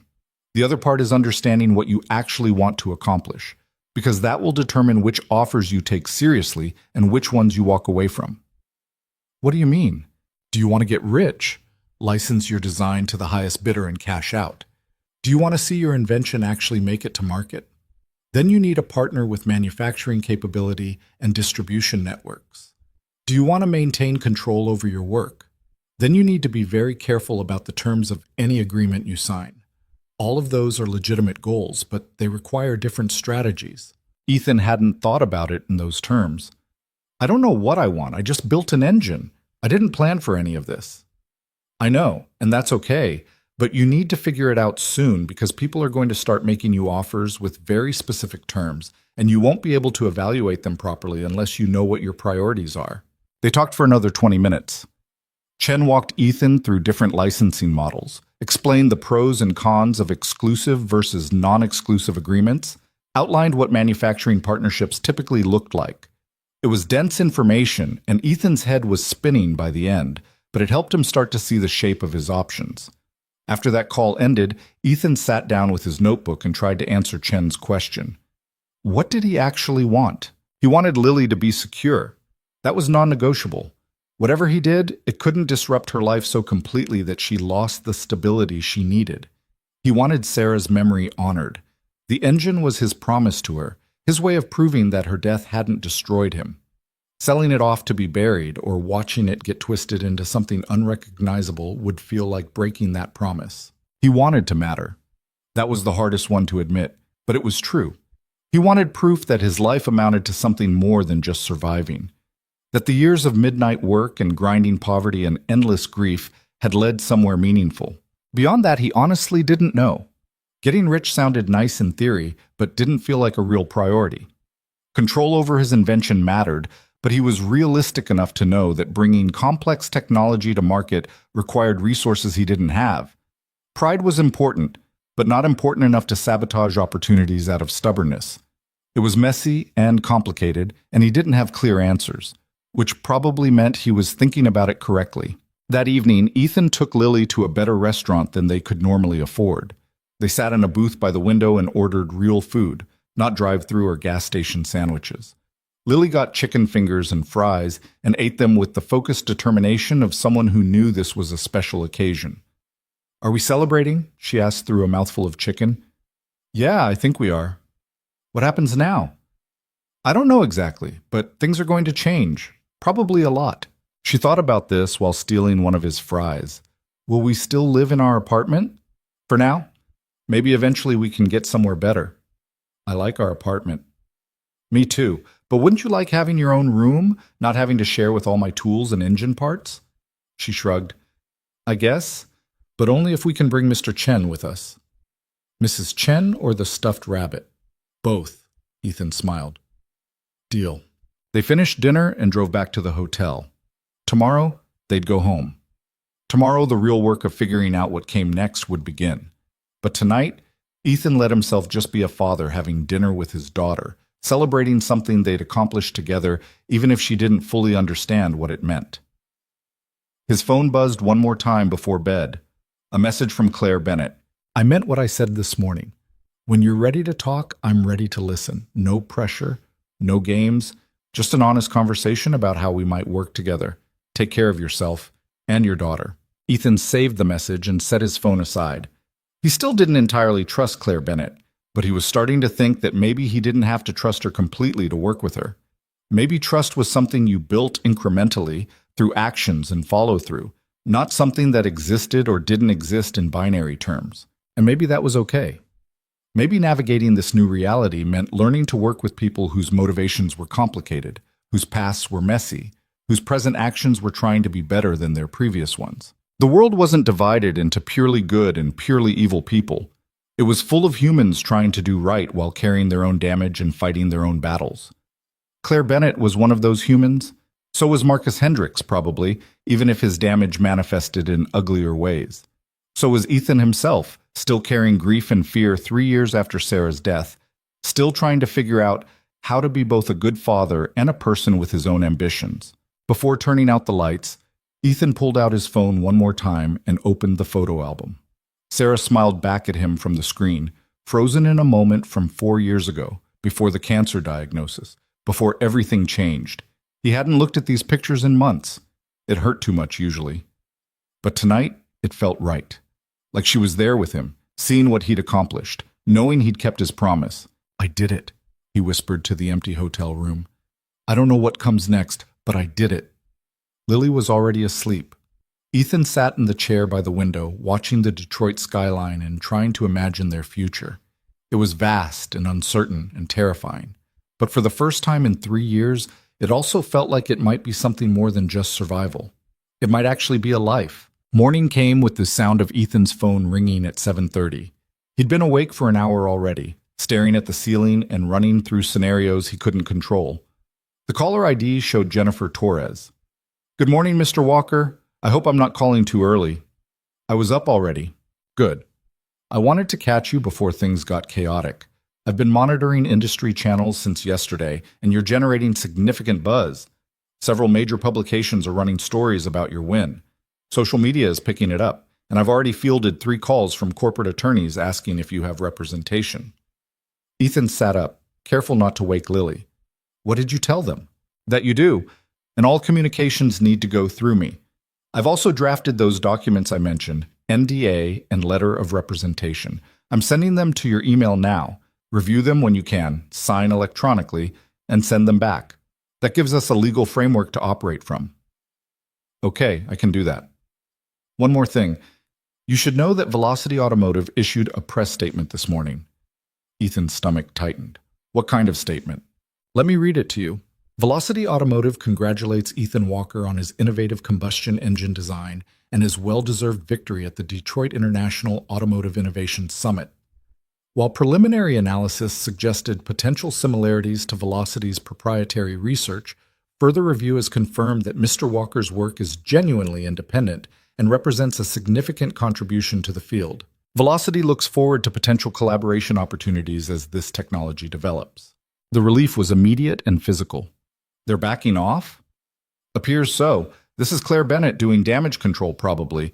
That accusation from her research director was bad press for everyone involved.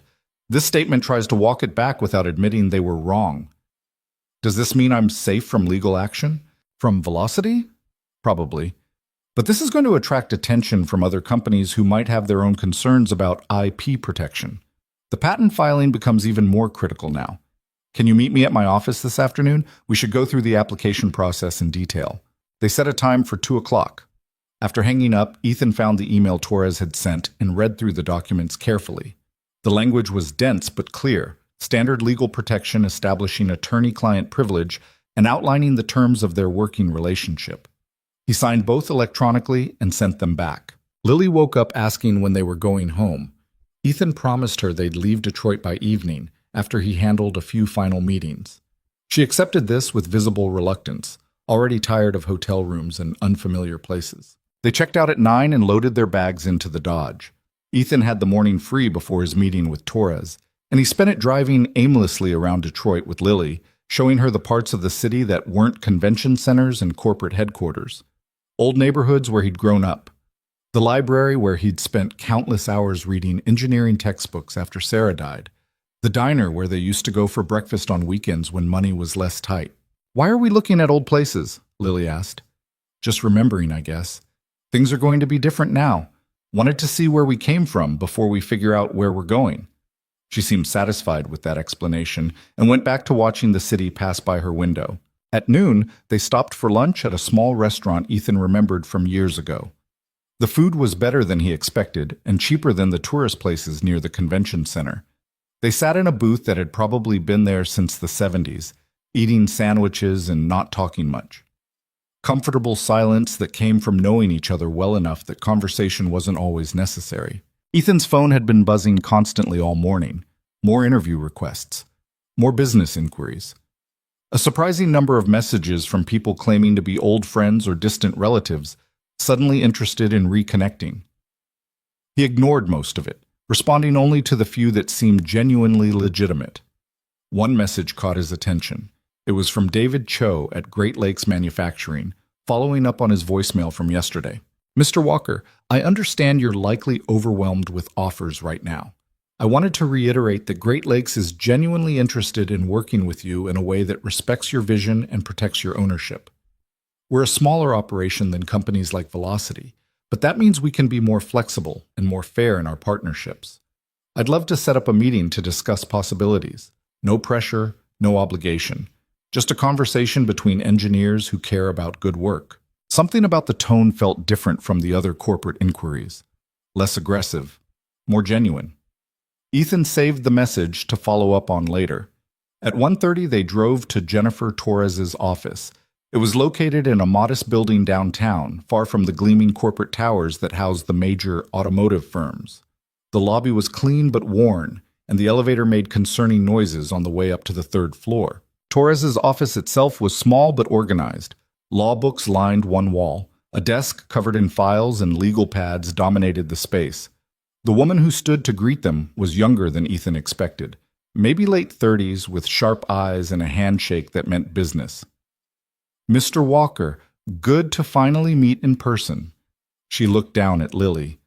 "And you must be Lily. Your dad talks about you a lot." "We talked once," Ethan said. "Yes, but you mentioned her at least 6 times. That counts." Torres gestured to chairs. "Please sit. We have a lot to cover." She had prepared a detailed breakdown of the patent filing process, complete with timelines and cost estimates. Looking at the documents spread across her desk, Ethan felt the weight of what he was stepping into. "The most important thing to understand," Torres explained, "is that filing a patent doesn't give you immediate protection. The application process can take years. During that time, your invention is vulnerable. Anyone can see what you're trying to patent and potentially develop workarounds or file competing claims. So what do I do? You move fast. We file the patent application immediately. We also file for provisional protection, which gives you some coverage while the full patent is being processed.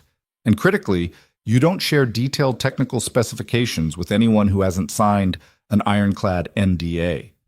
That means even potential partners don't get full access until agreements are in place. Lily was getting restless, swinging her legs and looking around the office with visible boredom. Torres noticed and pulled open a desk drawer. I keep toys for situations like this. My sister has 3 kids and they visit sometimes. She produced a small box of colored pencils and paper. Think you can draw me a picture while your dad and I talk boring lawyer stuff? Lily accepted the supplies and immediately started drawing, apparently satisfied. For the next hour, Torres walked Ethan through every aspect of protecting his intellectual property. She explained the difference between design patents and utility patents. She outlined strategies for dealing with potential infringement. She discussed licensing models and royalty structures and all the complex machinery that turned an invention into actual income. Ethan's head was swimming by the end of it. This is more complicated than building the engine was. That's because engineering has clear rules, Torres said. Law is just people arguing about what words mean. But the good news is, you don't have to understand all of it. That's what you're paying me for. You focus on the engineering. I'll focus on making sure nobody screws you over legally. What about the cost? You said $15,000 to $20,000 for the patent filing. I have $25,000 in prize money, but that's supposed to be for paying off medical debt and the contingency arrangement I mentioned. I've reviewed your engine design and the market potential. I'm willing to cover the upfront costs in exchange for 15% of licensing revenue for the first 5 years. After reviewing comparable technologies, I think that's fair to both of us. Ethan did the mental calculation. If the engine generated significant licensing income, 15% would be substantial. But it also meant Torres had skin in the game, an incentive to protect his interests aggressively. What if it doesn't generate much revenue? What if nobody wants to license it? Then I eat the cost. That's the risk I'm taking, but honestly, I think you're going to do very well. What you've built is legitimately revolutionary. Companies are going to want it. They spent another 30 minutes hammering out the details of their agreement. Torres explained everything in plain language, made sure Ethan understood exactly what he was agreeing to, never rushed him through sections he wanted to review more carefully. By the time they were done, Ethan felt reasonably confident he wasn't being taken advantage of. One last thing, Torres said as they were wrapping up. I've already started getting calls from potential partners wanting to discuss licensing. I'd like your permission to do preliminary screening. I can filter out the obvious bad actors and set up meetings with companies that seem legitimate. Would that be helpful? Very helpful. I don't even know how to evaluate most of these offers. That's normal. Nobody does it first. But we'll figure it out together. She glanced at the drawing Lily had been working on. Can I see what you made? Lily held up her picture proudly. It showed a stick-figure man standing next to a car that was covered in what appeared to be flowers, or possibly explosions. It was hard to tell. That's beautiful, Torres said seriously. Is that your dad? Yeah, and his engine. It's supposed to be special. It is special. Your dad is very talented. Lily beamed. Torres caught Ethan's eye and smiled, and he realized that she understood something most lawyers probably didn't, that how you treated his daughter mattered as much as the legal expertise you provided. They left the office at 4 o'clock with a plan in place. Torres would handle the patent filing and preliminary partner screening. Ethan would return home, get back to normal life as much as possible, and wait for the legal machinery to start turning. It wasn't exciting, but it felt solid, professional. Like maybe this wasn't going to be the disaster he'd feared. The drive home took 3 hours. Lily fell asleep within 30 minutes, exhausted from days of disrupted routine and unfamiliar places. Ethan drove through the late afternoon light, the Dodge running smooth and perfect, the engine that had changed everything humming beneath the hood. His phone rang as he was merging onto the highway. The caller ID showed a Detroit number he didn't recognize. He almost didn't answer, then decided he might as well. Mr. Walker? The voice was unfamiliar. This is Richard Ashford. I'm the executive producer for Great Lakes Technical Report. We're a documentary series that covers innovations in automotive and aerospace engineering. I attended your presentation at the summit, and I'd love to discuss featuring your engine in an upcoming episode. I'm not really interested in publicity right now, Ethan said carefully. I understand, but this wouldn't be tabloid coverage. We focus on the actual engineering, the problem-solving process, the technical innovations. Our audience is primarily other engineers and serious enthusiasts. It's the kind of exposure that builds credibility in the field rather than just generating headlines. Ethan thought about it. Torres had mentioned that credibility mattered, that being taken seriously by other engineers would help when it came to licensing negotiations. Can you send me information about the show? I'll review it and get back to you. Absolutely. Thank you for considering it. After hanging up, Ethan realized he was going to need a system for handling all these inquiries. Maybe a dedicated email address. Maybe a standard response template. Something to create distance between the constant demands for his attention and the actual work of being a father and an engineer. They arrived home at 7:30. The apartment looked exactly as they'd left it, small, cramped, filled with the accumulated debris of their lives. But it was theirs, and stepping through the door felt like finally being able to breathe properly again. Mrs. Chen came over within minutes of hearing them arrive, wanting to hear everything about the competition. She sat at their kitchen table while Ethan made tea and gave her a condensed version of the past few days. She listened with the kind attention of someone who genuinely cared, occasionally asking questions but mostly just letting him talk. Sarah would be so proud, she said when he finished. It was the second time someone had said that to him in 3 days, and it still hit like a punch to the chest. Yeah, I think she would. After Mrs. Chen left, Ethan got Lily ready for bed. She was practically falling asleep standing up, worn out from travel and excitement and too many disruptions to her normal routine. He tucked her in with her stuffed rabbit and sat beside her bed like he did every night. Daddy? Her voice was sleepy. Are we still going to be normal? What do you mean? You won that big prize and people want to talk to you about your engine. Does that mean everything has to be different? Ethan thought carefully about his answer. Some things might change. We might be able to move somewhere nicer. I might not have to work as many hours at the plant, but the important stuff, you and me, the way we are together, that stays the same. I promise. Okay, good. She was almost asleep already. I like the way we are. Me too, sweetheart. Me too. He sat there until her breathing evened into real sleep, then retreated to his own room. The garage where he'd built the engine was visible through his window, dark now, all the tools and equipment exactly as he'd left them before driving to Detroit. 3 years of work contained in that small space. 3 years of grief and determination and midnight hours when the only thing keeping him sane was having a problem to solve. And now it was done. The engine worked. People recognized its value. The struggle to prove himself was over, except it didn't feel over. It felt like he'd just traded one set of problems for a completely different set. Legal protection, licensing negotiations, media requests, corporate partnerships. All the machinery of turning an invention into something that existed in the real world, that generated income and changed industries and justified the years of sacrifice. His phone buzzed with another message. This time it was Claire Bennett. I saw Velocity's press statement. I wanted you to know that came directly from me, over Marcus's objections.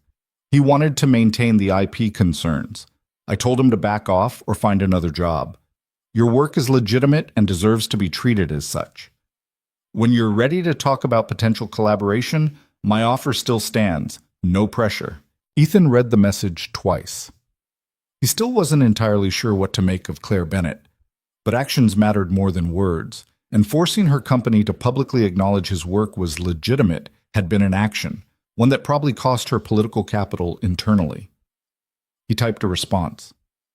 Thank you. That statement helped. I need some time to get legal protection in place and figure out my next steps, but I'll keep your offer in mind. The response came back quickly. Take all the time you need. This isn't going anywhere. Over the next week, life developed a strange rhythm. Ethan went back to work at the plant, showing up for his maintenance supervisor shifts and trying to act like everything was normal. But it wasn't normal. Coworkers who'd barely spoken to him before suddenly wanted to know about the competition. His supervisor pulled him aside to ask if he was planning to quit now that he'd made it big. I haven't made anything big yet, Ethan told him. I won a competition and got some attention, that's all. That's not what I'm hearing. Word is every major automotive company in the country wants your engine. Word is exaggerating. But Word wasn't entirely wrong. Torres called him almost daily with updates on partnership inquiries. Great Lakes Manufacturing had submitted a formal proposal for a licensing arrangement. Two other mid-sized firms had expressed serious interest. Even some of the major manufacturers were making cautious inquiries, though Torres advised him to be very careful about those. The big companies want to acquire your technology, not partner with you, she explained. They'll offer you a lot of money up front to buy the patent outright, but that means you lose control over how it's developed and implemented. For someone like you, who built this thing from scratch and clearly cares about seeing it succeed, that's probably not the right move. So what is the right move? Probably a licensing agreement with a mid-sized manufacturer who has the resources to bring it to market, but isn't big enough to just absorb your work and forget about it. Someone who needs your engine to compete with the major players and will therefore be invested in making it successful. Like Great Lakes? Maybe. Their proposal is actually quite good. They're offering a royalty-based structure with minimum guaranteed payments, retention of your ownership rights, and a seat on their technical advisory board. That's more favorable than most offers I've seen. What's the catch? The catch is they're smaller, less manufacturing capacity, longer timeline to bring the engine to market. If you go with someone like Velocity, you'd see results faster, but you'd also have less control and probably get squeezed out of the development process entirely.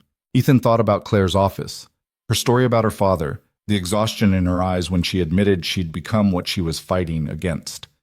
What if Velocity is different? What if they actually want to do right by this? Then they'll prove it through their contract terms. Talk is cheap. Legal agreements are what matter.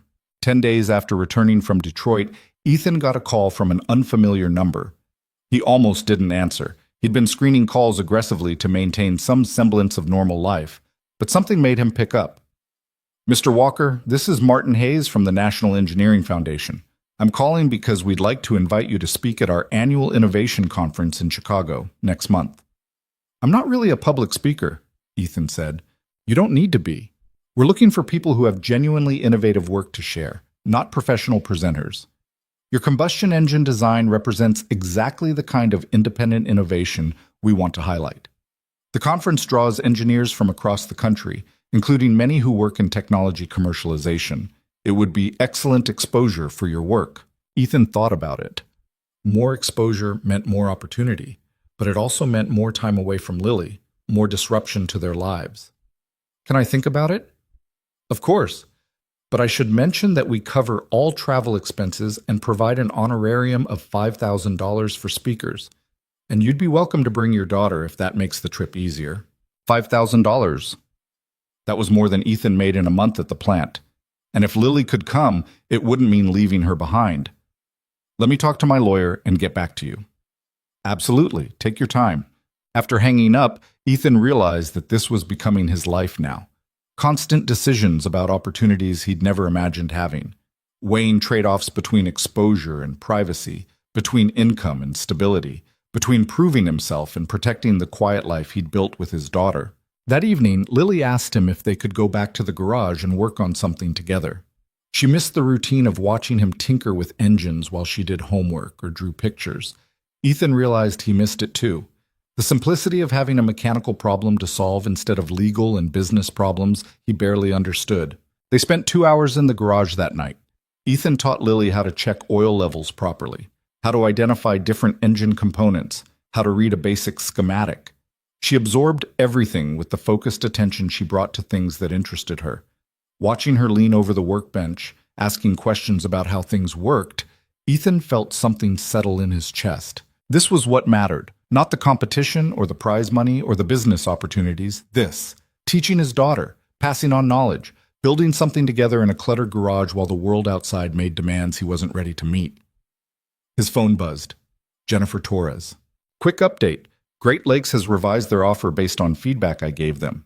The royalty percentage is better, and they've added a clause guaranteeing you approval rights on any major design modifications. This is getting very close to an agreement I'd be comfortable recommending. What about Velocity? Have they made a formal offer? Not yet. Claire Bennett has requested a meeting, but they haven't put anything in writing. Do you want to meet with her before making a decision on Great Lakes? Ethan watched Lily carefully cleaning a wrench she'd been using, her tongue poking out slightly in concentration. Yeah, I think I do. Set it up. Are you sure? You don't owe them anything. I know, but I want to hear what she has to say. Torres agreed to arrange a meeting for the following week. After hanging up, Ethan helped Lily finish cleaning the tools and put everything away properly. They walked back to the apartment together, her small hand in his, talking about nothing important. Inside, Lily went straight to her homework while Ethan started dinner. The routine was comforting, normal, everything the past 2 weeks hadn't been. But normal was changing whether he wanted it to or not. The calls kept coming. The opportunities kept presenting themselves.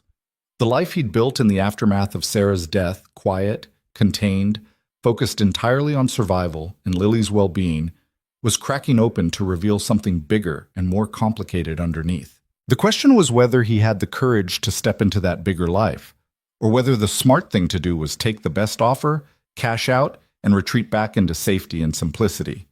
Standing in their tiny kitchen, watching Lily work through math problems at the table that wobbled unless you put a folded napkin under one leg, Ethan didn't have an answer yet. But he was starting to think that maybe the point wasn't having all the answers. Maybe the point was just showing up, doing the work, and trusting that the path would become clear as he walked it. Sarah used to say that. When the cancer diagnosis came and they didn't know how to handle it, when the treatment options were all terrible in different ways, when the future looked like nothing but darkness and pain, she'd take his hand and say that they didn't need to see the whole path. They just needed to take the next step. He'd taken the next step then, and the next one after that, all the way through her death and the grief that followed and the long process of learning to function again. This was just another series of steps, harder in some ways, easier in others. But still, just one step at a time, one decision at a time, one day at a time. Lily looked up from her homework. Daddy, what's 7 times 8? What do you think it is? She thought hard, counting on her fingers. 56? That's right, good job.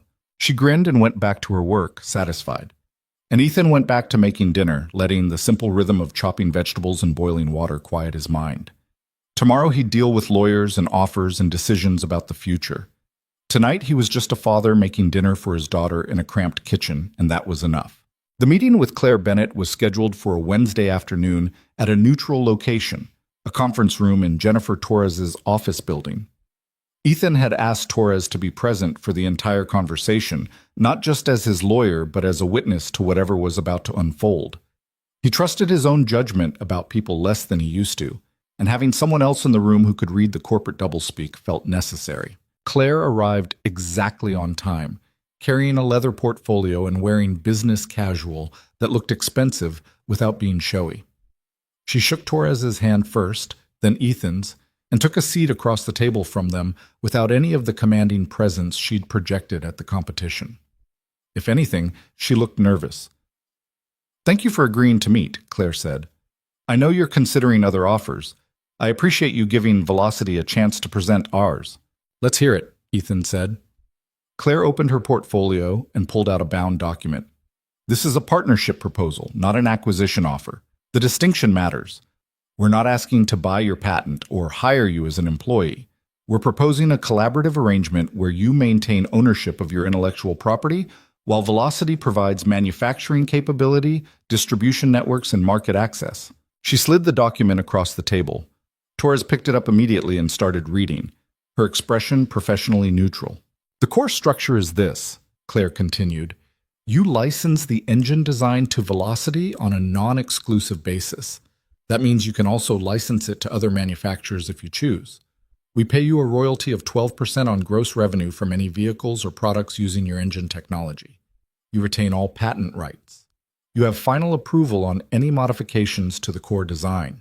And you get a seat on our technical advisory board with genuine input into how the technology is developed and implemented." Ethan had expected an offer. He hadn't expected one this generous. Why non-exclusive? Most companies want exclusive rights. Because exclusive rights would require us to pay you significantly more upfront. And I'm guessing you'd rather have ongoing royalties than a lump sum buyout. Also, frankly, because I don't think Velocity should have a monopoly on technology this important. If your engine works the way I think it does, it should be available to the entire industry. That's better for everyone, including us. Torres was still reading, flipping through pages and occasionally making notes in the margins. "This approval clause on design modifications. Can you clarify the scope?" Does Mr. Walker have to personally review every minor adjustment, or is this limited to substantial changes? Substantial changes to the core combustion chamber design, Claire said. We're not asking you to micromanage every bolt and gasket, but if we want to fundamentally alter how the engine functions, you get veto power. That's your protection against us bastardizing your work. And this technical advisory board position, Torres said, is that symbolic or does it come with actual authority? Actual authority. You'd attend quarterly meetings, review development roadmaps, provide technical input on implementation challenges. It's a real role, not a vanity title, and it comes with a stipend of $75,000 annually, separate from royalty payments. Ethan felt his breath catch, $75,000 a year just for attending meetings and providing advice. That was more than he made at the plant, and it was in addition to royalties that could potentially be much larger. Torres caught his eye and gave a small shake of her head. Don't react yet. Stay neutral. What's the catch? Ethan asked, forcing his voice to stay level. The catch is that this only works if the engine performs as well in mass production as it did in your prototype. We'd need to do extensive testing and validation before committing to full-scale manufacturing. That process could take a year or more. During that time, you'd be receiving the advisory stipend but no royalties. If testing reveals problems we can't solve, the deal terminates, and you keep everything you've been paid up to that point. But the ongoing royalty stream doesn't materialize. That's reasonable, Torres said, surprising Ethan. Most partnerships have performance contingencies. The question is, what happens to Mr. Walker's work if testing fails? Does Velocity retain any rights to the design or derivative technologies? No, if we can't make it work, all rights revert to Mr. Walker completely. We'd be required to destroy any proprietary information related to the engine and sign documents confirming we won't pursue any competing technologies based on his design. Torres made more notes. I'll need to review this thoroughly before making a recommendation, but on the surface, it's more favorable than most corporate partnership agreements I've seen. Claire looked directly at Ethan. I meant what I said after the competition. This isn't about acquiring your technology and burying it. It's about bringing something genuinely innovative to market in a way that respects where it came from. Your engine represents the kind of engineering my father would have appreciated. I don't want to be the person who destroys that just to protect Velocity's market position. Your research director didn't seem to share that perspective, Ethan said quietly. Marcus Hendricks doesn't work for Velocity anymore. I fired him 2 days after the competition. What he did during your presentation was unprofessional and potentially legally actionable. I won't have people like that representing my company. The bluntness surprised Ethan. You fired him over that? I fired him because he went behind my back to sabotage a competitor instead of focusing on making our own work better. That's not how I want Velocity to operate. If we can't compete on the merits of our engineering, we don't deserve to win. Torres closed the proposal document.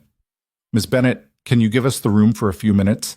I'd like to discuss this with my client privately. Of course. Claire stood and gathered her materials.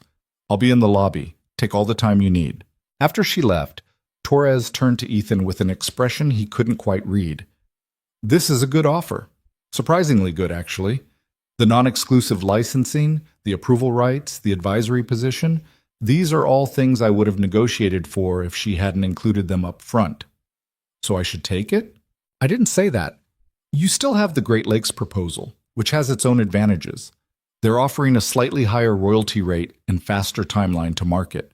The question is, what matters more to you, maximum financial return or working with someone who seems genuinely committed to honoring your vision for this technology? Ethan thought about Claire's story about her father, about the engineering notebooks full of ideas that nobody took seriously until it was too late. He thought about her exhaustion at the competition, the way she'd looked when she admitted she'd become what she was fighting against. Can I trust her? He asked. That's not a legal question. That's a human question, and I can't answer it for you. Torres softened slightly. But I can tell you that this offer is structured in a way that limits her ability to screw you over even if she wanted to. You retain ownership. You have approval rights. The licensing is non-exclusive. Those are real protections. So the question isn't whether you trust her completely. It's whether you trust her enough to work together within a framework that protects both your interests. What would you do? Torres smiled. I'd probably go with Great Lakes. They're safer, more predictable, less complicated. But I'm a lawyer. I like safe and predictable. You're an engineer who spent 3 years building an engine in your garage while raising a daughter alone. Safe and predictable clearly isn't your style. They talked through the details for another 20 minutes, weighing pros and cons, discussing contingencies and risk scenarios. Eventually, Torres called Claire back in. "We're interested," Torres said, "but we need to make some modifications to the terms before Mr. Walker can agree. Specifically, we want a minimum guaranteed royalty payment during the testing phase, clear timelines for each stage of the validation process, and an escalation clause if the engine exceeds performance targets." "That's reasonable," Claire said. "I can bring those changes to our legal team. How soon do you need a revised proposal?" "End of the week. Mr. Walker has another offer he's considering, and we need to move forward with one or the other soon." They shook hands and Claire left, promising to have revised documents by Friday. After she was gone, Ethan sat in the conference room feeling like he'd just navigated something treacherous without quite understanding all the dangers. "Did we just commit to working with her?" he asked. "We committed to continuing the conversation, that's all. You can still back out any time before you sign the final contract." Torres started packing up her materials. "But between you and me, I think she's being sincere. That offer was too generous to be a trick. She could have lowballed you and negotiated up from there. Instead, she came in with terms that are actually fair. That suggests she wants this partnership to work long-term, which means she needs you to feel good about it." Ethan drove home feeling cautiously optimistic for the first time in weeks. The path forward wasn't completely clear yet, but it was starting to take shape. He could see possibilities that didn't involve getting exploited or losing control of his work or sacrificing his relationship with Lily for the sake of business success. That evening, he picked Lily up from Mrs. Chen's apartment where she'd been doing homework and told her they needed to have a serious talk. "Am I in trouble?" she asked immediately. "No, nothing like that. I just need to explain what's happening with the engine and how it might change things for us." They sat at the kitchen table and Ethan laid it out as simply as he could. Companies wanted to build his engine and put it in cars. That meant he might make enough money that he could quit his job at the plant, spend more time with her, maybe move somewhere nicer. But it also meant he'd have to travel sometimes for meetings and presentations. It meant their life would be different. Lily listened with the serious expression she wore when trying to understand adult things. "Different bad or different good?" "Hopefully different good, but I can't promise everything will be perfect. Change is always scary." "Will you still be home for dinner?" The question hit him harder than expected. "Most nights, yeah. I'm not going to become the kind of dad who's never around. That's not negotiable." "Okay." She thought for a moment. "Can we still work in the garage together?" "Absolutely. That's not changing." "Then I think different is okay." It was that simple for her. As long as the core things stayed stable, dinner together, time in the garage, her dad being present, the other changes were tolerable. Ethan wished he could match that simplicity, but adult complications made everything harder. The revised proposal from Velocity arrived Friday afternoon. Torres reviewed it immediately and called Ethan with her assessment. They incorporated all our changes. The minimum guaranteed payment during testing is fair, the timelines are clearly defined, and the escalation clause is actually better than what I asked for. I think this is as good as this deal is going to get. "What about Great Lakes? Should I tell them I'm going a different direction?" "Not yet. Let me reach out and see if they want to make a final competing offer. Give them one more chance to sweeten their terms. If they can't or won't, then you have your answer." Great Lakes came back Monday with a revised proposal that raised their royalty rate to 14% and shortened the testing timeline. It was a strong offer, genuinely competitive with Velocity's terms. On paper, it might have even been slightly better financially. But there was something about Claire Bennett's offer that resonated beyond the numbers. The non-exclusive licensing that allowed his engine to reach more manufacturers. The advisory board position that kept him involved in how the technology developed. The sense that she understood what it meant to build something from nothing and wanted to honor that rather than just exploit it. Tuesday morning, Ethan called Jennifer Torres and told her he wanted to accept Velocity's proposal. "You're sure?" Torres asked. "Great Lakes is offering slightly better terms in some areas." "I'm sure this feels right." "All right, I'll draw up the final contracts and schedule a signing meeting. This is going to change your life, you know. Once this goes through and manufacturing starts, you're going to be significantly wealthier than you are now.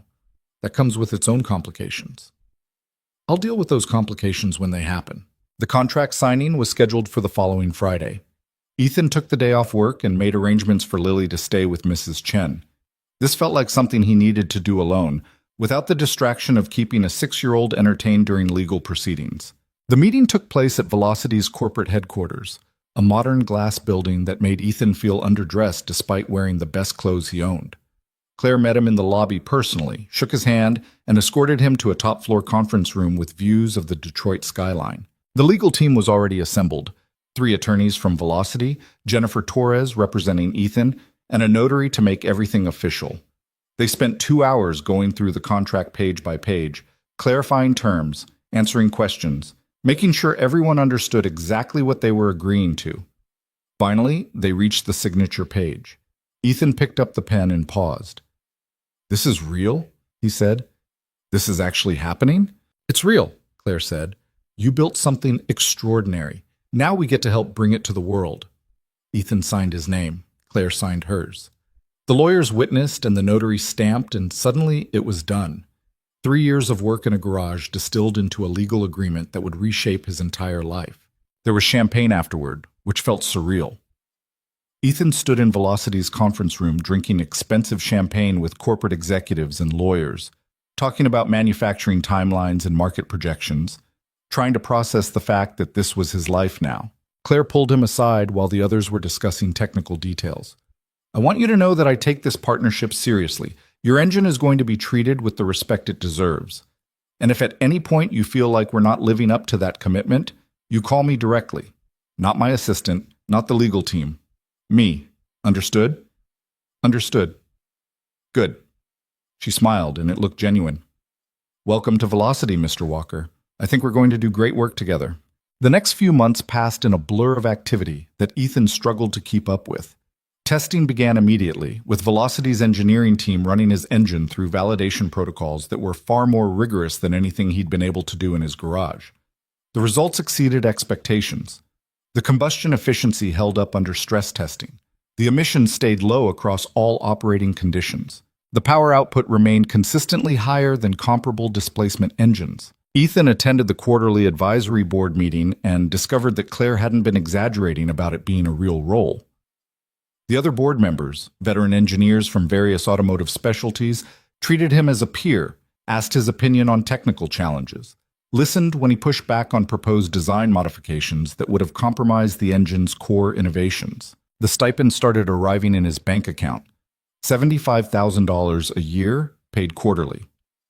The first payment of $18,750 showed up on a Tuesday morning, and Ethan stared at his bank balance for a full minute trying to convince himself it was real. He gave notice at the plant. His supervisor wasn't surprised, but seemed genuinely disappointed to lose him. Several coworkers asked if he could get them jobs at Velocity now that he was connected.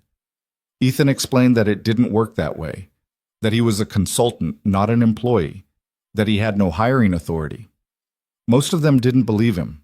The National Engineering Foundation conference in Chicago turned out to be a bigger deal than Ethan had realized. He gave a presentation about his development process to an audience of 300 engineers, and the response was overwhelmingly positive. People wanted to know how he'd solved specific technical challenges. They asked about his testing methodology.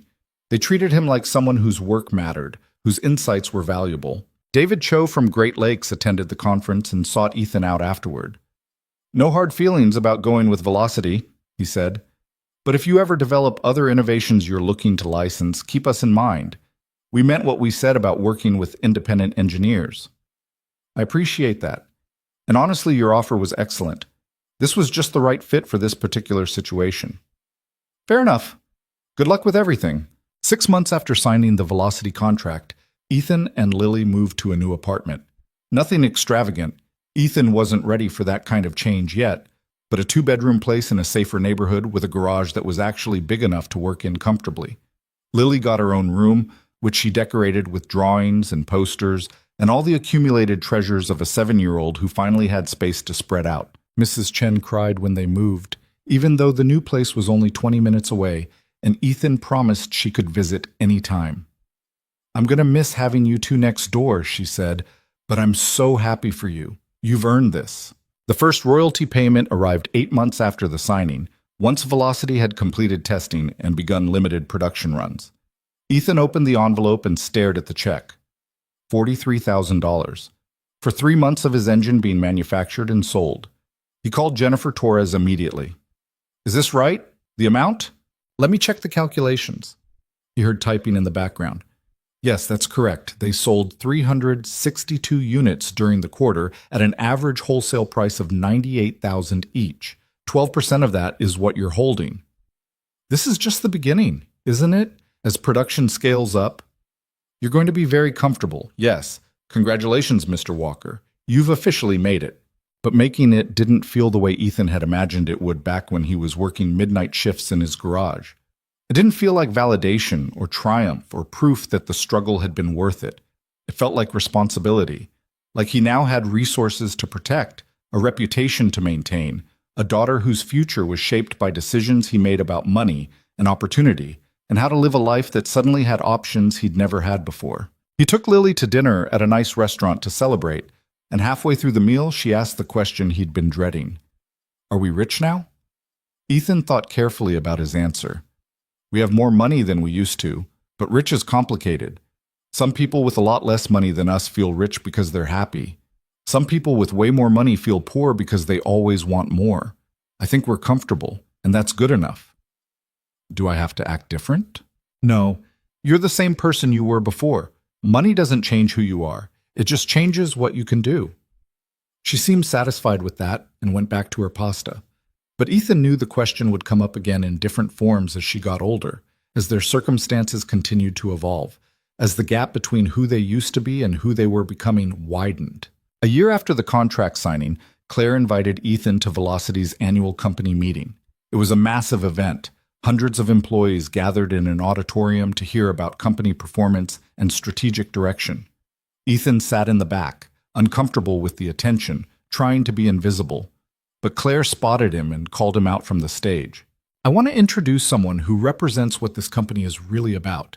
Ethan Walker is an independent engineer who built a revolutionary combustion engine in his garage while working full-time and raising a daughter alone.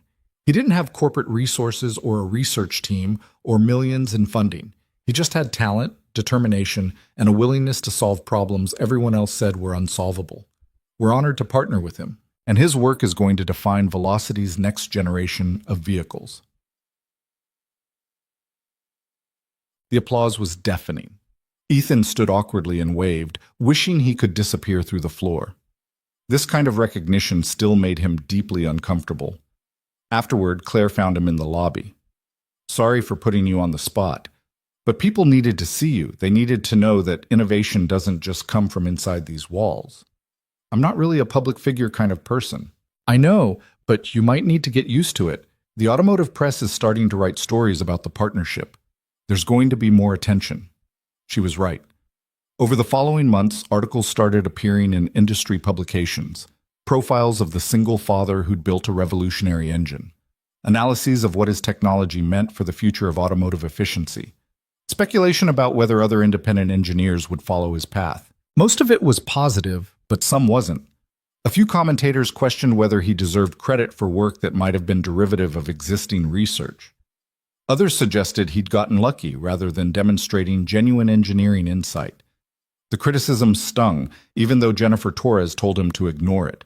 People always find reasons to diminish success they don't understand, Torres said, especially when it comes from someone who doesn't fit their expectations of what success is supposed to look like. You built something extraordinary. Don't let anyone take that away from you. 18 months after signing with Velocity, Ethan attended a product launch event where the first production vehicles featuring his engine were unveiled to the media and the public. He stood off to the side while Claire gave the presentation, explaining the technology and its benefits, highlighting the partnership with an independent engineer who'd revolutionized combustion efficiency. When the presentation ended, journalists swarmed Ethan wanting interviews. He'd prepared for this, practiced answers with Torres's help, but actually executing it was harder than he'd expected. The questions came fast and overlapping. How does it feel to see your engine in production vehicles? What's next for you? Are you working on other innovations? Do you think this success can be replicated by other independent engineers? Ethan answered as honestly as he could. Yes, seeing his work in production was surreal and gratifying. No, he wasn't working on anything new yet. He was still processing what had already happened. And yes, he thought other independent engineers could achieve similar success, but it required combination of talent, persistence, and luck that wasn't easy to replicate. One journalist asked a question that caught him off guard. Your wife passed away a few years before you built this engine, correct? How much did that loss influence your work? Ethan's first instinct was to deflect, to give a generic answer about personal tragedy and moving forward, but something made him stop and think about what he actually wanted to say. My wife Sarah was the smartest person I knew, he said quietly. She believed I could do things I didn't think I was capable of. After she died, I was lost. Building the engine wasn't about innovation or competition. It was about having something to hold on to when everything else felt like it was falling apart. It was about proving to myself and to our daughter that loss doesn't have to be the end of the story. That you can survive something terrible and still build something good on the other side. The room went quiet. Then the journalist nodded and thanked him, and Ethan realized he'd just said something more honest than any prepared statement could have been. After the event, Claire approached him with an expression he couldn't quite read. That was a good answer.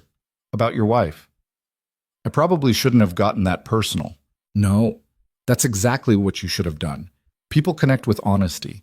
And what you said about loss not being the end of the story, that matters. That's going to resonate with people going through their own struggles. She was right. The interview clip went viral in engineering circles and beyond. People shared it on social media with comments about their own experiences with grief and recovery.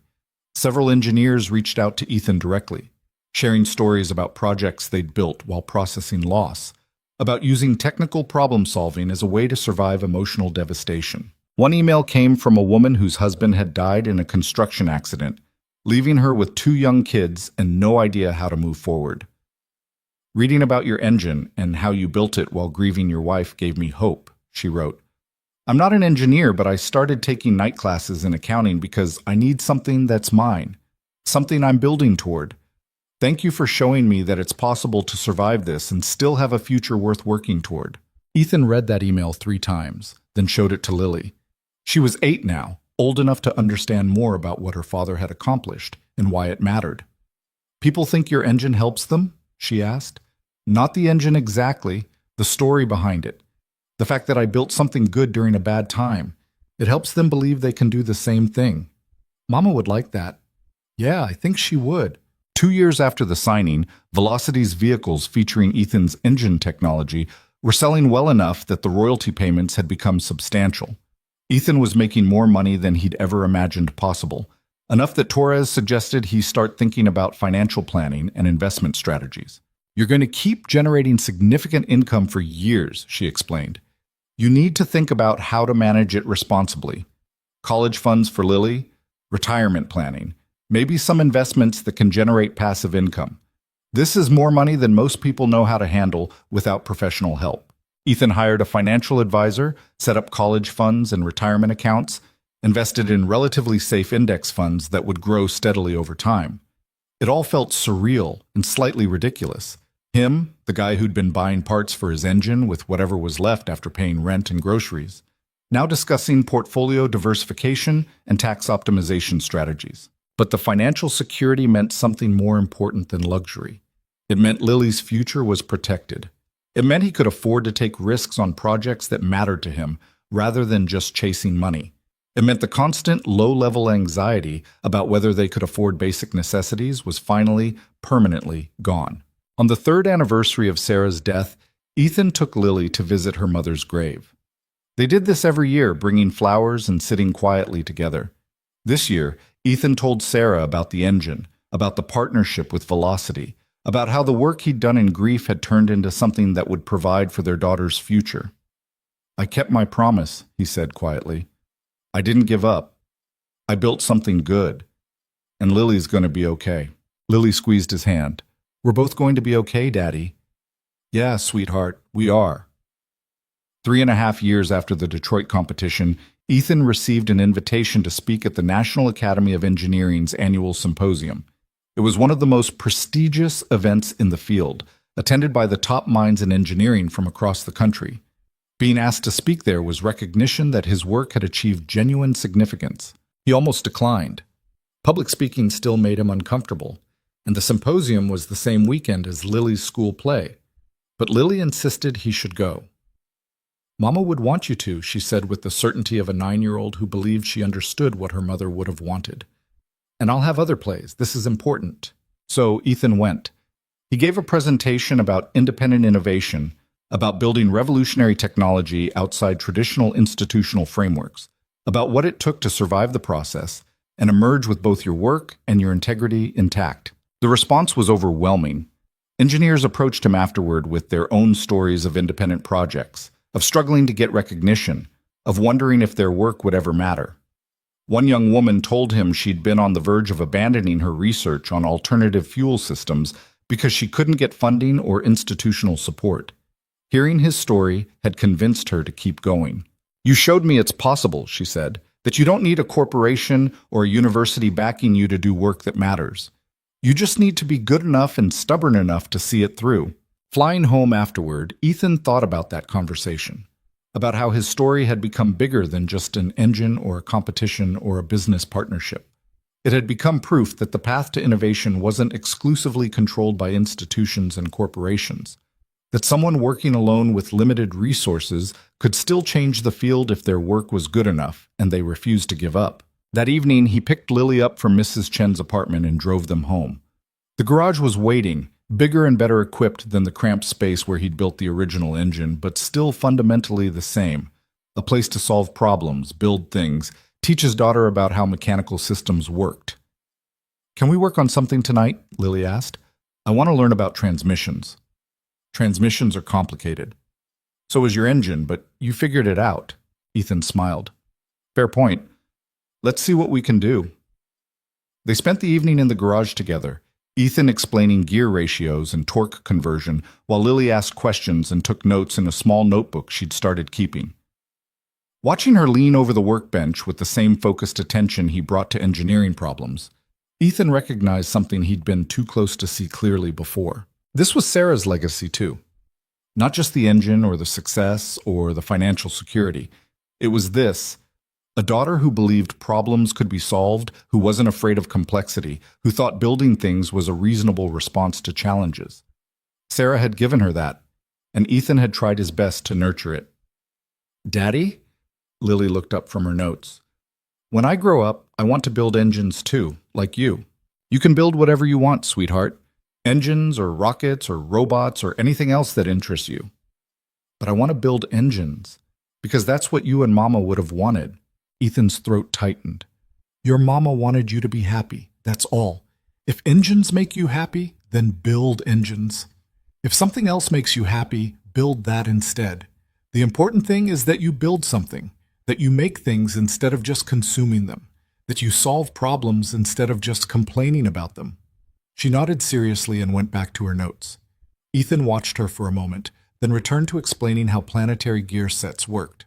4 years after the competition, Claire called Ethan with news that Velocity was being acquired by a larger manufacturer. The deal was complex, involving stock swaps and board restructuring and all the corporate machinery that Ethan barely understood. What mattered was what Claire told him directly. "Your contract is protected. The acquiring company has agreed to honor all existing partnerships and licensing arrangements. You'll continue receiving royalties and your advisory board position remains unchanged. The only difference is you'll be working with new executives who might have different priorities than I did." "What about you? What happens to you?" "I'm staying on for 2 years to manage the transition, then I'll probably move on to something else. This was never going to be forever." "I'm sorry. I know you built Velocity from almost nothing. And now it's big enough to be valuable to a major player. That's success, even if it feels like losing something." She paused. "I wanted to thank you, actually. Your engine was a big part of why the acquisition was attractive. You helped make this company worth buying." "You made it worth buying. I just provided one piece of technology. Don't diminish what you did. Your work mattered. It still matters. And working with you reminded me why I got into this business in the first place. So thank you for that." After they hung up, Ethan sat with the news for a while. Change was coming again, whether he wanted it or not. New executives, new priorities, new uncertainties about how his partnership would be treated going forward. But the contract was solid. Torres had made sure of that, and he'd survived bigger uncertainties than a corporate acquisition. 5 years after the Detroit competition, Ethan received a letter from Robert Chen, the judge who'd first suggested he get legal representation. Chen was retiring and wanted to let Ethan know how proud he was to have been part of recognizing his work. "I've judged hundreds of innovations over my career," Chen wrote. "Very few had the potential to genuinely change the industry. Yours was one of them. More importantly, very few came from people who understood that engineering is ultimately about solving real problems for real people, not just chasing patents and profit margins. You understood that. It showed in your work. Thank you for reminding an old engineer why this field matters." Ethan kept that letter in his desk drawer, pulling it out occasionally when the business complications got overwhelming or when he questioned whether the partnership had been worth the loss of simplicity in his life. 6 years after the competition, Lily turned 12 and started asking more sophisticated questions about her father's work. She wanted to understand not just how the engine worked mechanically, but why certain design choices had been made, what problems each innovation solved, how the whole system fit together conceptually. Ethan taught her everything he could. They spent evenings in the garage working through engineering principles, building models, testing theories. She had Sarah's intelligence and his stubbornness, a combination that suggested she really might follow through on her plan to build engines someday. One evening, after they'd finished working on a scale model of a combustion chamber, Lily asked a question that caught him off guard. "Did you build the engine because you missed Mama, or because you wanted to prove something to yourself?" Ethan thought carefully about his answer. "Both, I think. After she died, I felt like I'd failed at the most important thing, keeping her alive, keeping our family intact. Building the engine was partly about having a problem I could actually solve, where the rules made sense and hard work produced results.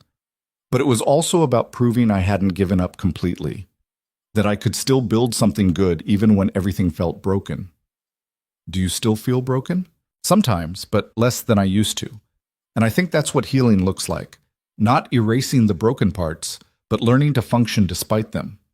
Learning to build things around the cracks instead of pretending they don't exist.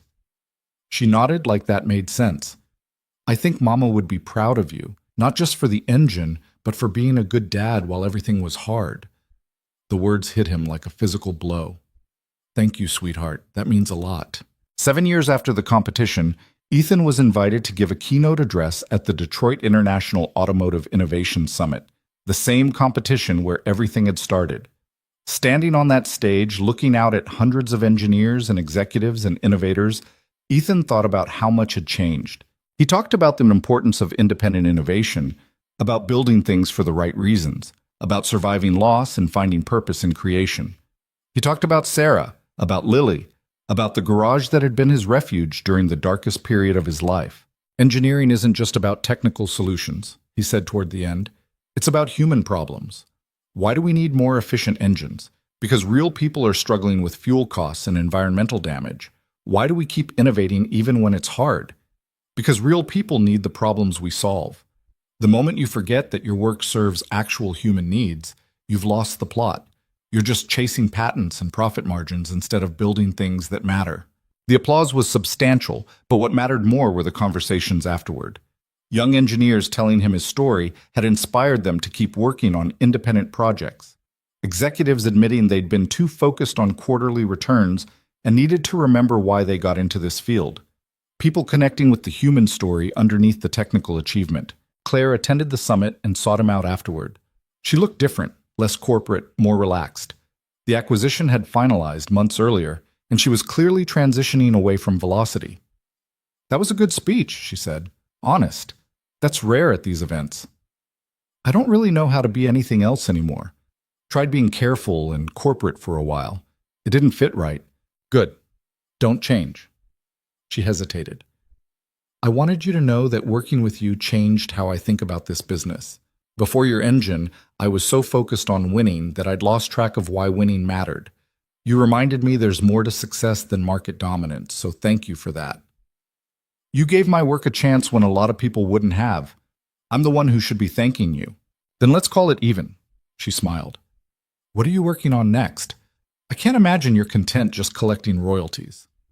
Ethan thought about the new project he'd been sketching in his notebook late at night, a different approach to hybrid power systems that might solve some of the limitations in current designs. There might be something, too early to talk about it yet. When it's ready, call me. I'm starting a new venture capital fund focused on independent engineering projects. I want to help people like you, talented engineers with good ideas who just need resources and support to bring them to market. Interested? Maybe. Let me think about it. They shook hands and Claire walked away, leaving Ethan with the realization that his story wasn't over. The engine had been the beginning, not the destination. There were more problems to solve, more innovations to develop, more ways to honor Sarah's belief that he was capable of extraordinary things.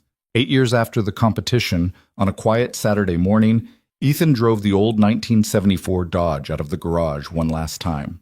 The car looked different now. He'd finally fixed the rusted panels, replaced the cracked windshield, got proper paint work done. The exterior finally matched the extraordinary engine underneath. Lily sat beside him in the passenger seat, 13 now, and growing into someone who looked more like her mother every day. They drove through their old neighborhood, past the duplex where they used to live, past the library and the diner, and all the places that had been part of their life before everything changed. "Why did you want to drive this route?" Lily asked. "Because I don't want to forget where we came from. It's easy to get comfortable with how things are now and forget what it took to get here. This car, this neighborhood, those years after your mom died, they're part of the story. The hard parts matter as much as the success. Do you miss how things used to be? Some parts. Life was simpler. Harder, but simpler. No complicated business decisions or media attention or people wanting things from me. Just you and me in the garage."